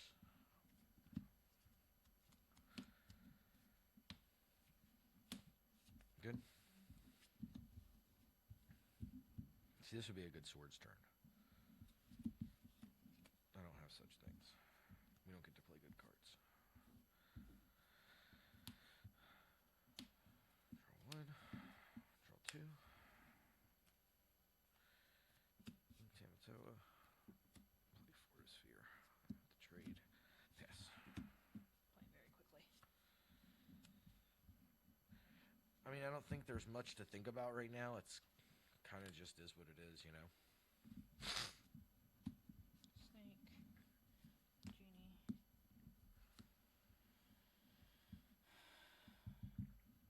Go ahead. Also.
Swords.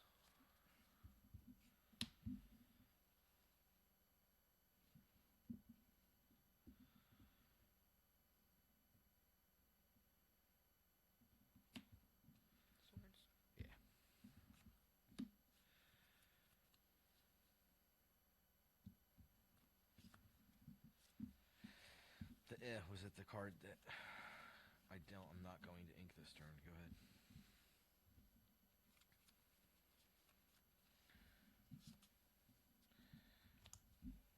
The problem is she still has so many cards in hand we have to try to run through.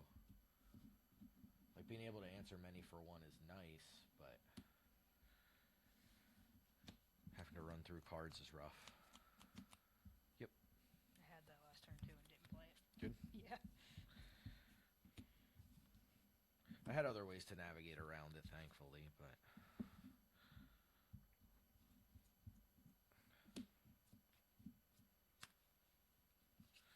Ink Hideaway, because that certainly doesn't do anything this match.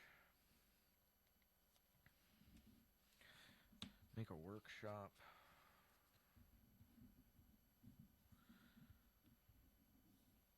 Gotta Zeus that. Oh, thank you. We'll do Fortisphere, draw a card. Draw a card.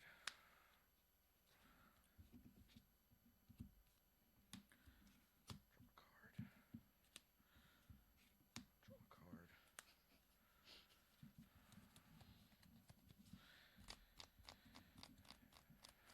Go ahead. I think Tinkerbell Upright is enough of a disincentivization for questing unless she can pick it up, because then we get to take out the genie.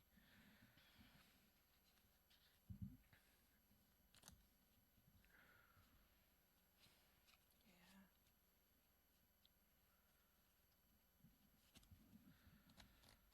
And there's like a pretty high probability if she can pick things up, she'll want to pick up a Pete. Yep. Yep. No cards in hand. Go ahead. Alright.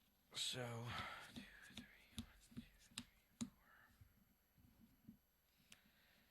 1, 2, 3, 4. Definitely doesn't do anything, as we established. It's just crazy how many cards I'm drawing and how many cards I still need to find. Why shift on top instead of just playing Tinkerbell? What else did you play? I think you, because you drew a bunch of cards, I guess. Was I also able to follow that up? If I didn't play something with the 2 ink, then that was just on me, probably missequencing it. If I played something after, then it was probably to try to play something even marginal afterwards, just to get what I could back in my hand. Because I still need to find those key cards, right? Like I still need cards.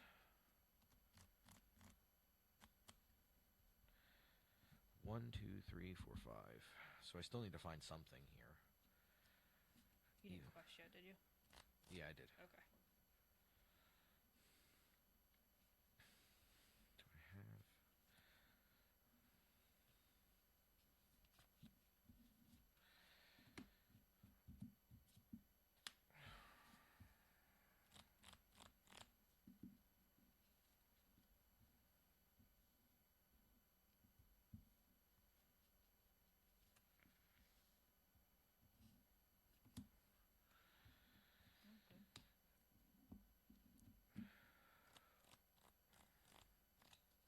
Not great, though. Not great, but you should be able to stay in it because you have Zeus too, right? Yeah.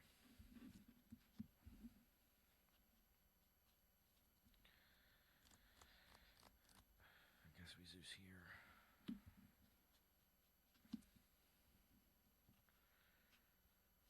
We have to Inga Cogsworth. Because I did sail. Mm-hmm.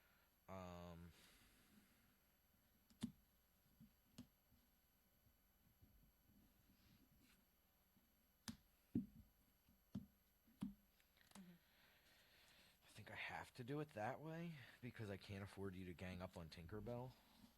Like, if you just decide to, like, Cobra White Rose Tinkerbell, you can start to get back into the game because then what am I doing? Go ahead. Here you just have to force you to either quest or sit and just try to win the next turn or whatever. But the problem is I'm just not getting ahead on lore is the issue. Strength. Yeah, I'm pass. I did not. Okay, then that was on me. I didn't notice, or I would have said something. It's that kind of conundrum that you always have where it's like, oh, I should shift because it's ink efficient, and I should sing because that's ink efficient, even if you don't need to. You draw a card. Draw two cards, actually. One, two.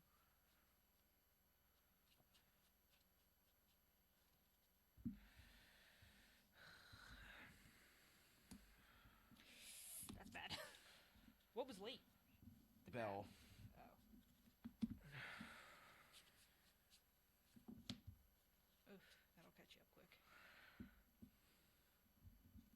Maybe I should have just quested. No, because then you wouldn't have had to do that. Yeah, you saved me a whole card there. Dock off the top here. Go ahead. That's not a dock. Oh, of course. Pass. Mim, huh? No. Worse than that? Debatable. I don't even know. I probably should have just played it.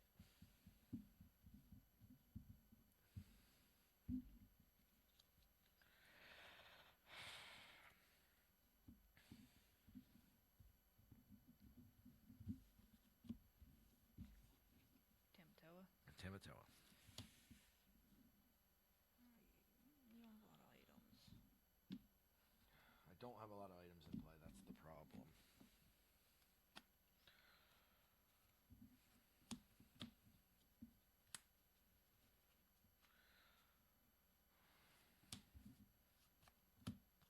I'm not gonna dime. Okay.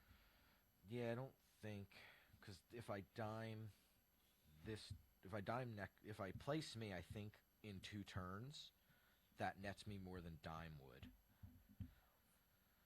So we'll just quest for 3. And do I want to blow up I think Popsicle? you just win next turn. No. Go 9, ahead. 10, 11, 12, 13, 14, 15, 16, 17, 18, 19, 20. Yeah, I have that. I can discard a gate too. Okay. So I probably should have. I guess I should have played it, but no, I couldn't have taken anything out. So.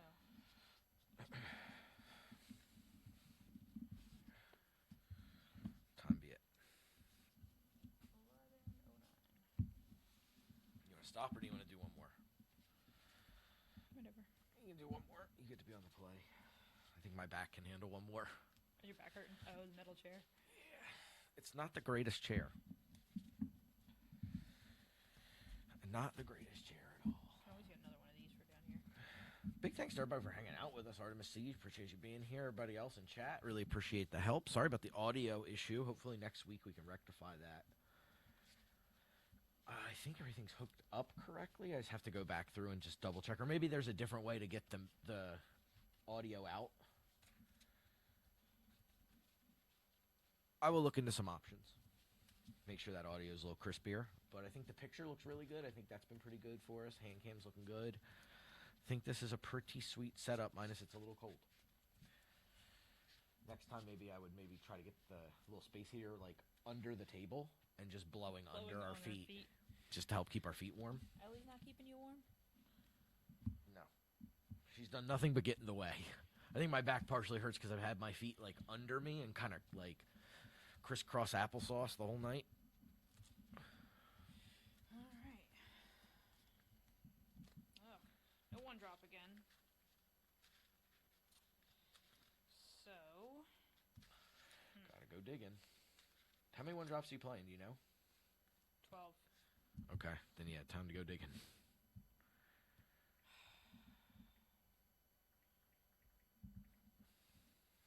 I'll keep 2 and put back 5.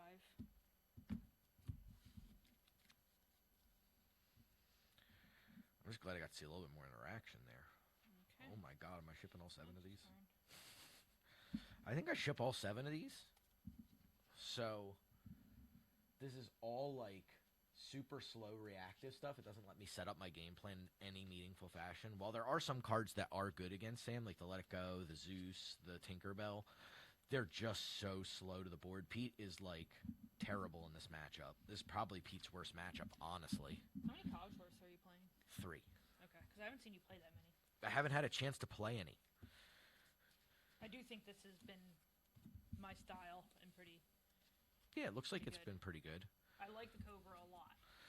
All right, so this hand has ups and downs. Down, down. Card's terrible. In this matchup, it's terrible. You just don't want to see it till like turn 1,000. I mean, it could like, and our hand's not ramping enough for that to be like, cool. We'll try to aggressively just slam it and go. It's gonna be our hard game for sure. I'm first, right? That is correct. I'm gonna ink an Elsa, and I'm gonna play a Diablo. That's kind of bad for us because it's gonna get a couple of quests off unless we top deck a Bell, which I have not seen in a reasonable manner. You at ate any too point. much of your luck up early. I really did. Good. Yeah. You ate it up when I was on the BS deck instead of the good deck. Bell. Boom. Lucky. So sick. Go ahead.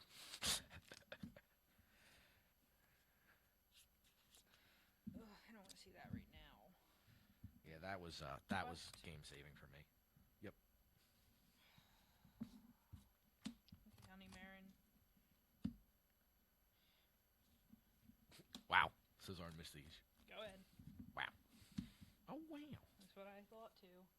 Just wow. Wow. Max gets to shut up for At least we life. didn't have to work tomorrow. I'd keep playing. I know, right? It's fun to test. I love testing. Go? No questy quest? I don't think so. I mean, if you like, the problem is you could quest then pick it up, trade it with a fox. Is that a loss? Probably not on the Bell, honestly. Yep. It gives you a lure you shouldn't have had, probably, because if you're gonna challenge. But do you quest here? I don't I'm know. thinking. I know it's a little tricky scenario here. Like if you don't quest with the snake, I probably quest with Smee. Though I probably quest with Smee no matter what. Good.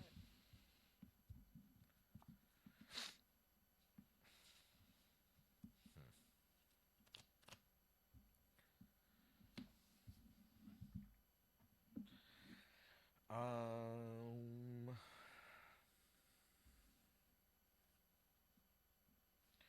think it's painful, but I do think that we may have to do that. Go ahead. 'Cause the only punish here is you play Fox, and that's fine. They trade. That's cool. You get the White Rose back. It's not great, but it's not the worst either.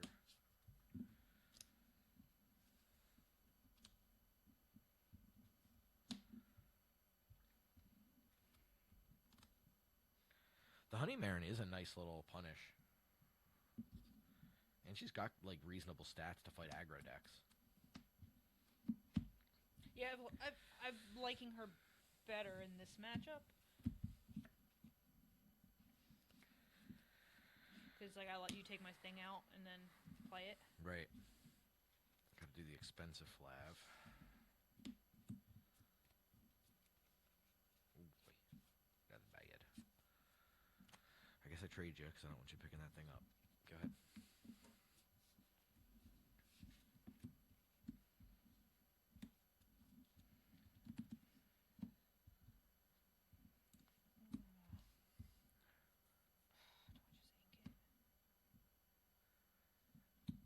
Yep. Yep. No actions. Got it. Quest for 2. You got it. Pass.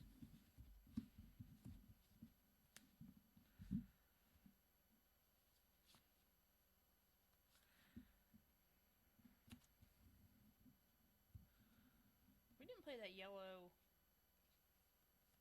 What was it? Yellow-green deck you put together very much. I played it a full match. Yeah. There's only 2 games. He's on murder detail. Go ahead.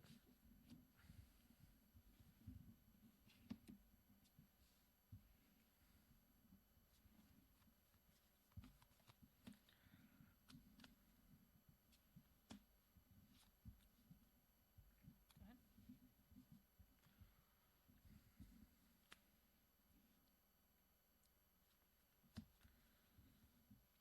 Tink.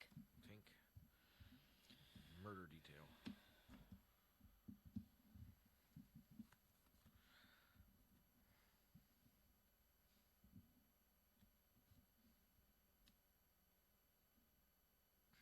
Go ahead. Is it 9? Yeah, I'll just take it out. I think if... I don't know. Like, next turn, it's like the Smee probably quest, but it's like, I think this disincentivizes you doing stuff without Mims enough now that I can sit for a minute.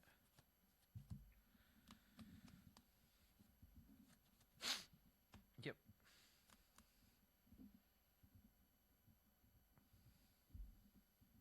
Debating if I'd rather... I'm definitely taking higher amount, but just debating what I'd rather pick up. I guess it's Smee.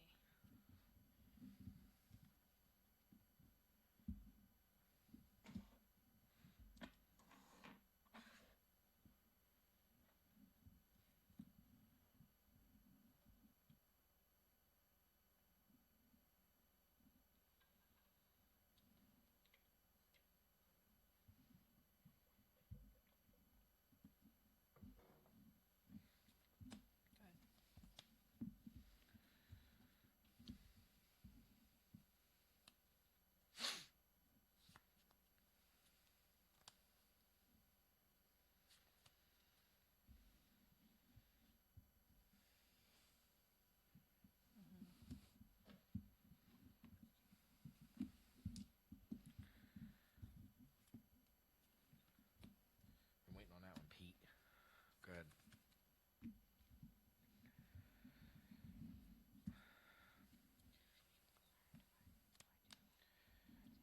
My hand is something else. I think I do that. Yep. No discard. Yep. Go ahead. I mean, I have it, which sucks, but...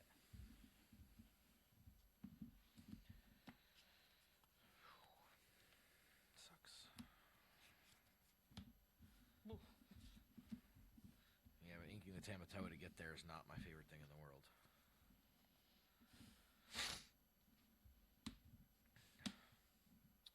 I think I just do it without a discard.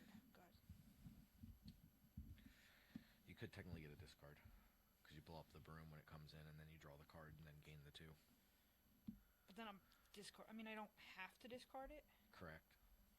I'm just saying it's an option. I think the 2 No. lure is probably more valuable here You do? But- Then the card...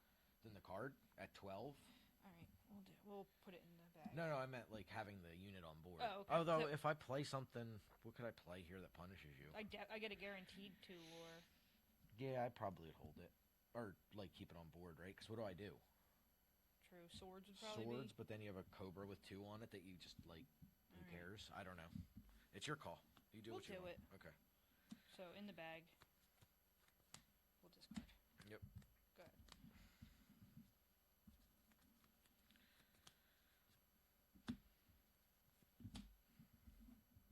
Oof, that's why you've been complaining. That's what's in my hand is something else. Good? Yeah. How many cards are in it? Just one? 2 now? 2 now. Alright.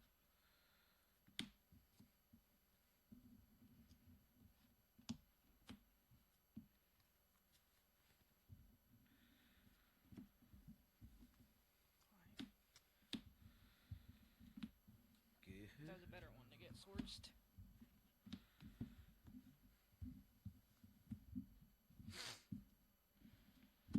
Definitely been the weirdest draws I've had with this deck yet.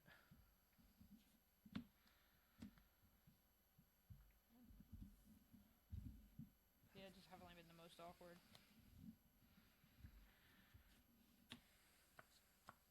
Siege, do you have a idea what you might be playing yet for the Allentown event?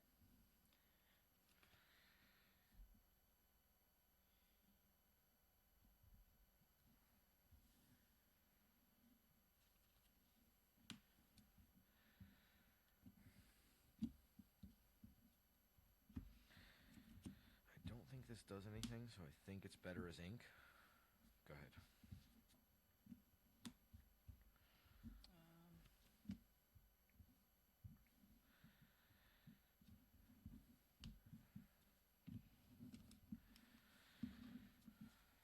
I don't think that was. I don't think that was anything other than Awkward. the deck just didn't fire. I mean, I knew when I saw the hand, I was just like, I'm done for. Yeah, 2 dimes are rough. Yeah, I mean, like, it's a card you love and hate. It's like, it's just so brutal when it's brutal. I don't know what blue-red looks like this set yet. I think you're back to Sisu on Ice with coils in your deck. Because you can just shrink so many things. It's just a hard deck to play. Like, I really don't want to be playing a deck like this where I have to make so many decisions about what so many decks are doing without, like, not knowing what decks are going to be there. Like, it just feels like playing a slower deck is a recipe for disaster. Like, it feels like you're going to misplay because you won't know what they're on in game ones a lot. So you're going to have misevaluate cards. And then it feels like you're still getting your footing with the cards in the deck. So, you know, to an extent. So it's like, what could they be doing and how many different ways can they navigate it? So it's really, really difficult. I'm liking this so far, and I'm thinking that I want to put like 2 copies of Benja in it. I don't think you care about items, though, right? Like, I think you're just winning so fast. Maybe.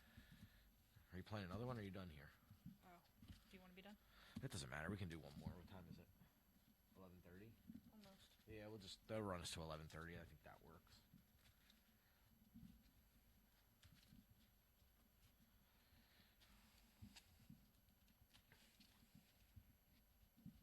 We'll try going first. I'm going to do this first, though. Okay. I just got the 1, 2, 3 line. I think I'm going to keep that. Put back 4. Your back hurting? It's not feeling the best. Alright. Next. His hand's a bit messy.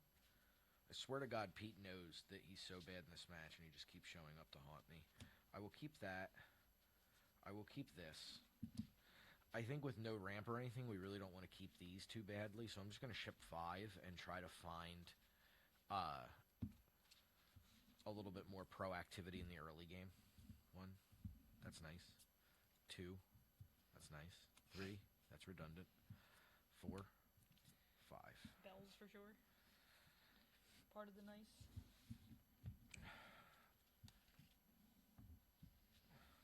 I am first. Yes, you are.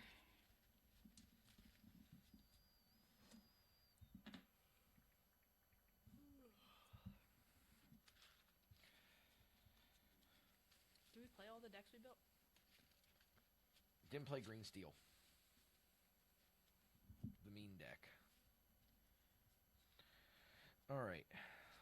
I'm going to start by inking, fishbone, quill, playing, popsicle, drawing a card, playing a bell, and pass. Ink bell, play broom, pass. Oh, deck, why do you hate me? I'm going to ink Mr. Smee, play Mr. Smee, quest for 1, and pass. Coalesce with broom. Could have been wrong to do that, but I don't think so. Green steel is also on his list. I'm gonna. Yeah, it's tough. I'd like to play something more aggressive. I just don't know if how the aggressive deck lines up. I'll do some more testing. We have that green-yellow deck I think has a lot of potential. Play Honey Marin. Pop this. Mm-hmm. Draw. Pass. To think. Probably ink Fortisphere here. Play Fishbone Quill. Use Fishbone Quill. And quest. I feel like if I had a Benja here, it's still quest for 2 and just shoots that down so you can't keep ramping. That's fair. I mean, I think Benja of the options you have is probably the correct one. Like, I don't think you want to be as far as like an I find in my Platinum or anything. Like, I think you want to be on a proactive.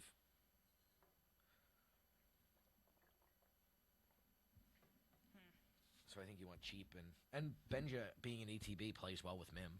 I'm gonna trade there. That is okay with me. I know. I don't want to ink anything. We're gonna ink that. Play this. We're gonna discard a genie. Yep. Gain 2. Pass. I just want the stats on board, I think. Mm-hmm. I really like the Cobra.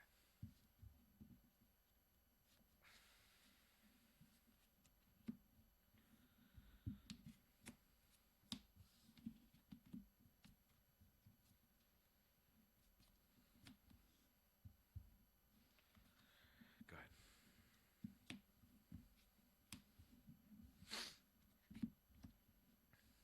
Two cards? 2.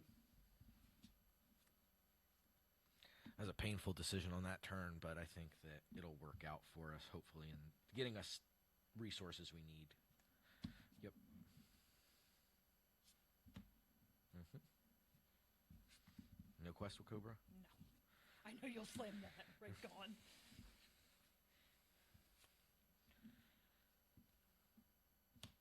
Mm-hmm. Hang on. I think it was Sail. I was debating on inking that.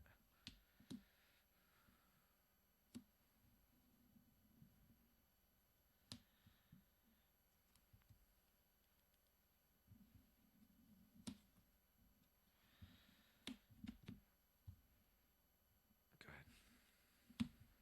I think I just have to do that. Like, it sucks, but I think I have to answer that genie and not let her get too far ahead. I have the workshop, which is, like, fine if I draw an item. She takes out Hiram here. 4. Yep. I'm going to assume there's a fox coming.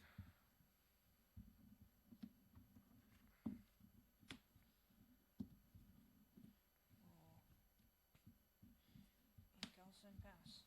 I'm definitely way slower this game.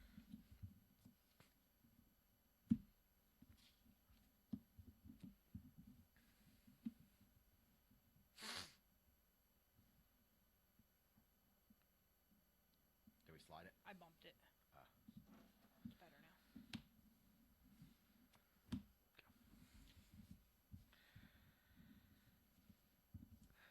I think it's too ink inefficient to not play, and I don't think I want to ink it, because the only reason I'm inking it is for Tamatoa, almost specifically.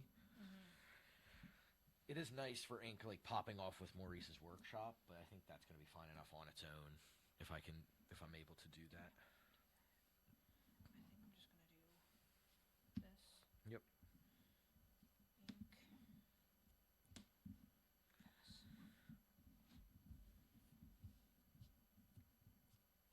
Pass.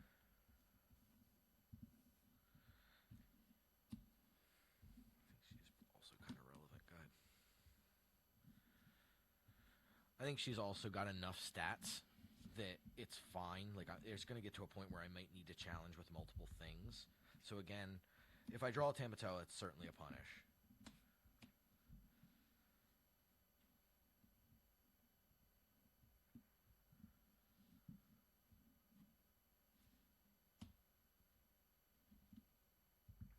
Good.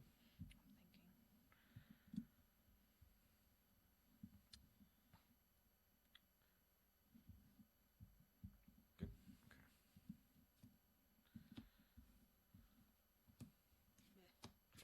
Good. Bleh. I think you stack them. Draw.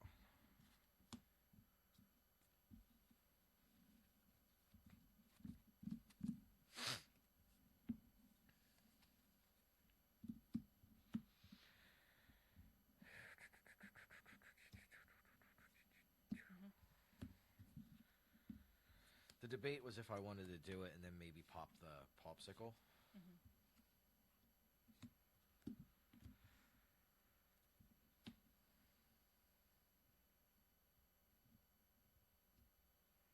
No cards? No cards. It does go in the inkwell. You finish resolving the card before the and the vanish goes in the bag, and now there's nothing there for it to vanish. Go ahead. Just in case that ever comes up while you're playing in the early You have parts. no cards? 0. Same as you.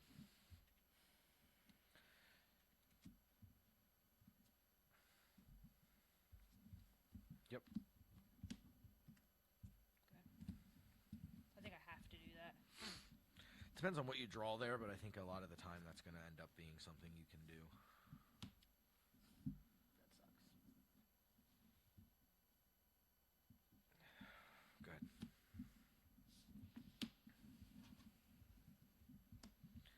That sucks. Like, that sequence is nice.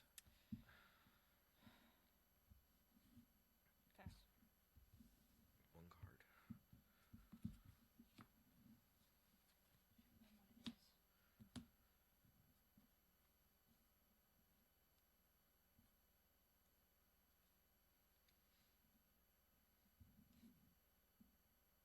What it is.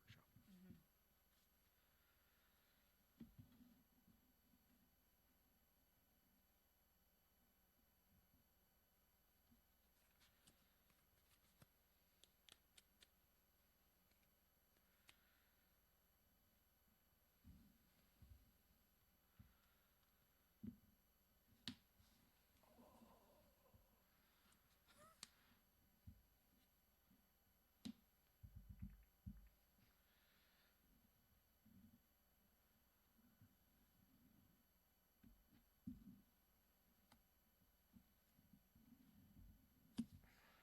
Ink fishbone.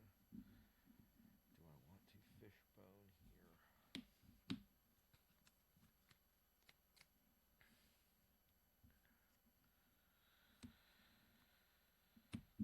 Go. I think I want a fishbone there because if I draw the chains of things with workshop, it's going to be pretty good. A 7? 4, 5, 6. Oh, crap. Oh, crab. Crap. Crab. I just literally added 2 and added wrong. Yeah, I have to take it out. Damn, that's bad that can't even take that out. 5, 6, 7. He's enormous. That card, So bad. yeah, that card's one of the worst cards for that deck because it just lines up so poorly. I think I've only seen strength, twice? I inked it once and played it once. Workshop. Yeah, I don't know as though you've seen that very much at all.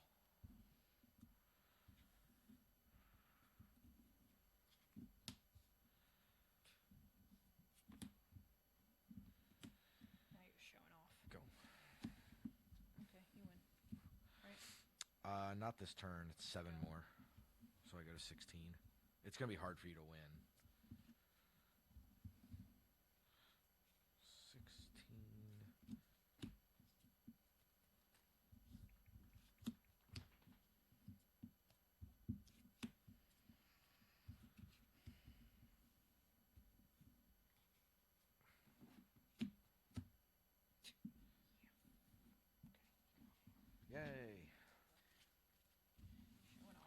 I think that was just more you didn't have much of a start. It came down. If it comes down to that term where you're like, please don't have the 3 damage across the board.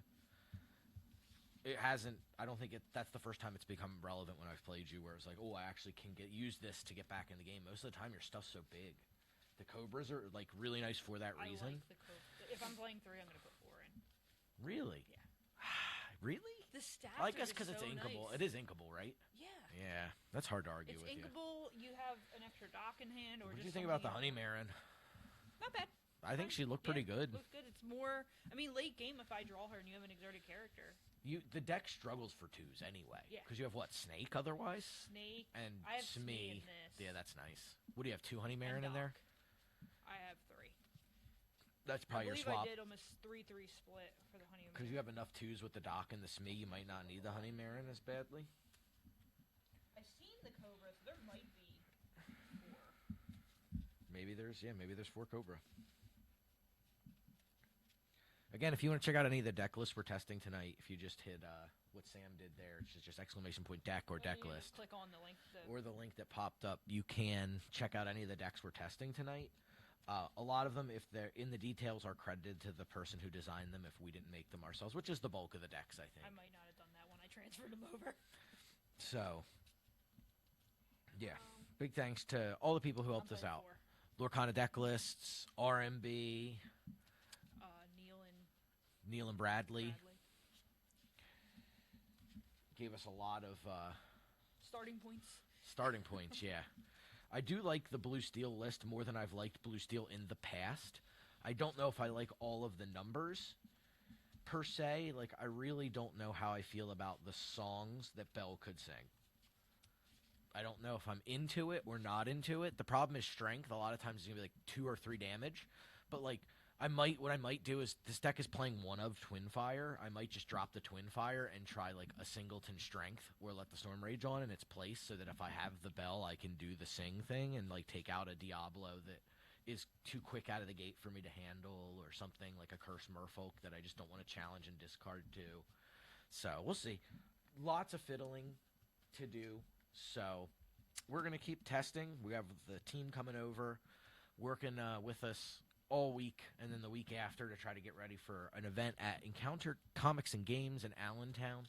They put on great stuff for Lorcana. They're not local to us. They're about an hour and 20 minutes or so away from us. But we make the hike because they really do make Lorcana pretty awesome. We get to hang out with our good friends at the Forbidden Mountain. Get to see all those folks. One of which, I think you ended up, using Melissa's deck as part of the inspiration for the bulk of yours. Yep. Yeah, so a lot of good stuff, a lot of good folks in the area. We're just lucky to have a lot of them here. So, yeah, really appreciate everybody being here. Appreciate the subs from, who did we get subs from? We got J-Rod, Disco, Mediocre Matt, Siege. I think that's everybody, right? It's 4 of them tonight. So, if you're not familiar, Andres, again, check out Andres TCG if you haven't. You can check him out on YouTube. He does some good Lorcana content. Another good player in the area we love to jam games with. He's the bane of my existence, but he's a great guy. So, Sam's going to raid in just a minute if it works. Before that, I have to sing the song because it is the rules. So, can you switch me over angles? Yep, I'm going to raid Forbidden Mountain. Hang on 1 second. I'm going to go ahead. You can go ahead and do it. I'm going to pop the light off here. The webcam. Yep. If I can find the switch. Actually, I'll just dim it way down for us. How about that? So I'm not totally washed out. Hi. So, again, big thanks to hang out with you. We're going to go ahead and raid the Forbidden Mountain, our good buddies over there. And we will see everybody next time. Again, new episode of the podcast on Wednesday. You can get that, again, Illumination Podcast. It's like on my head. So, go there. Wherever you get podcasts from, you can get them. Do that. Kind of have to do this again so you can hear me. So I'm going to sing the song for our subscribers. Really appreciate all of you.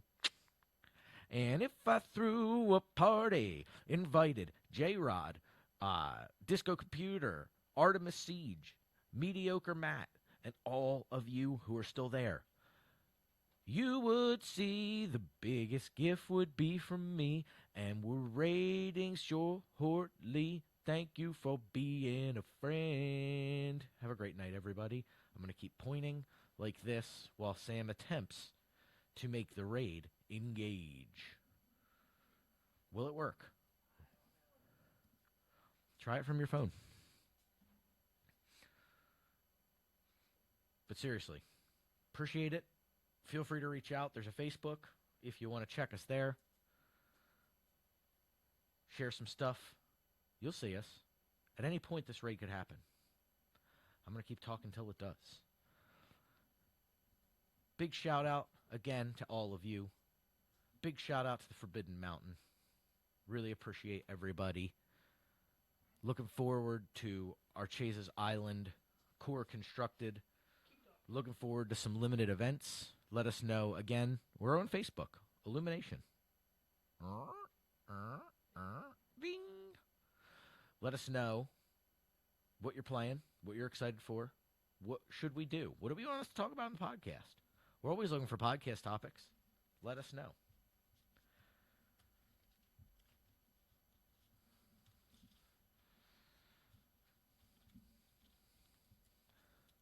Should just be like /raid, and then if you... Did you copy and paste their name from the channel?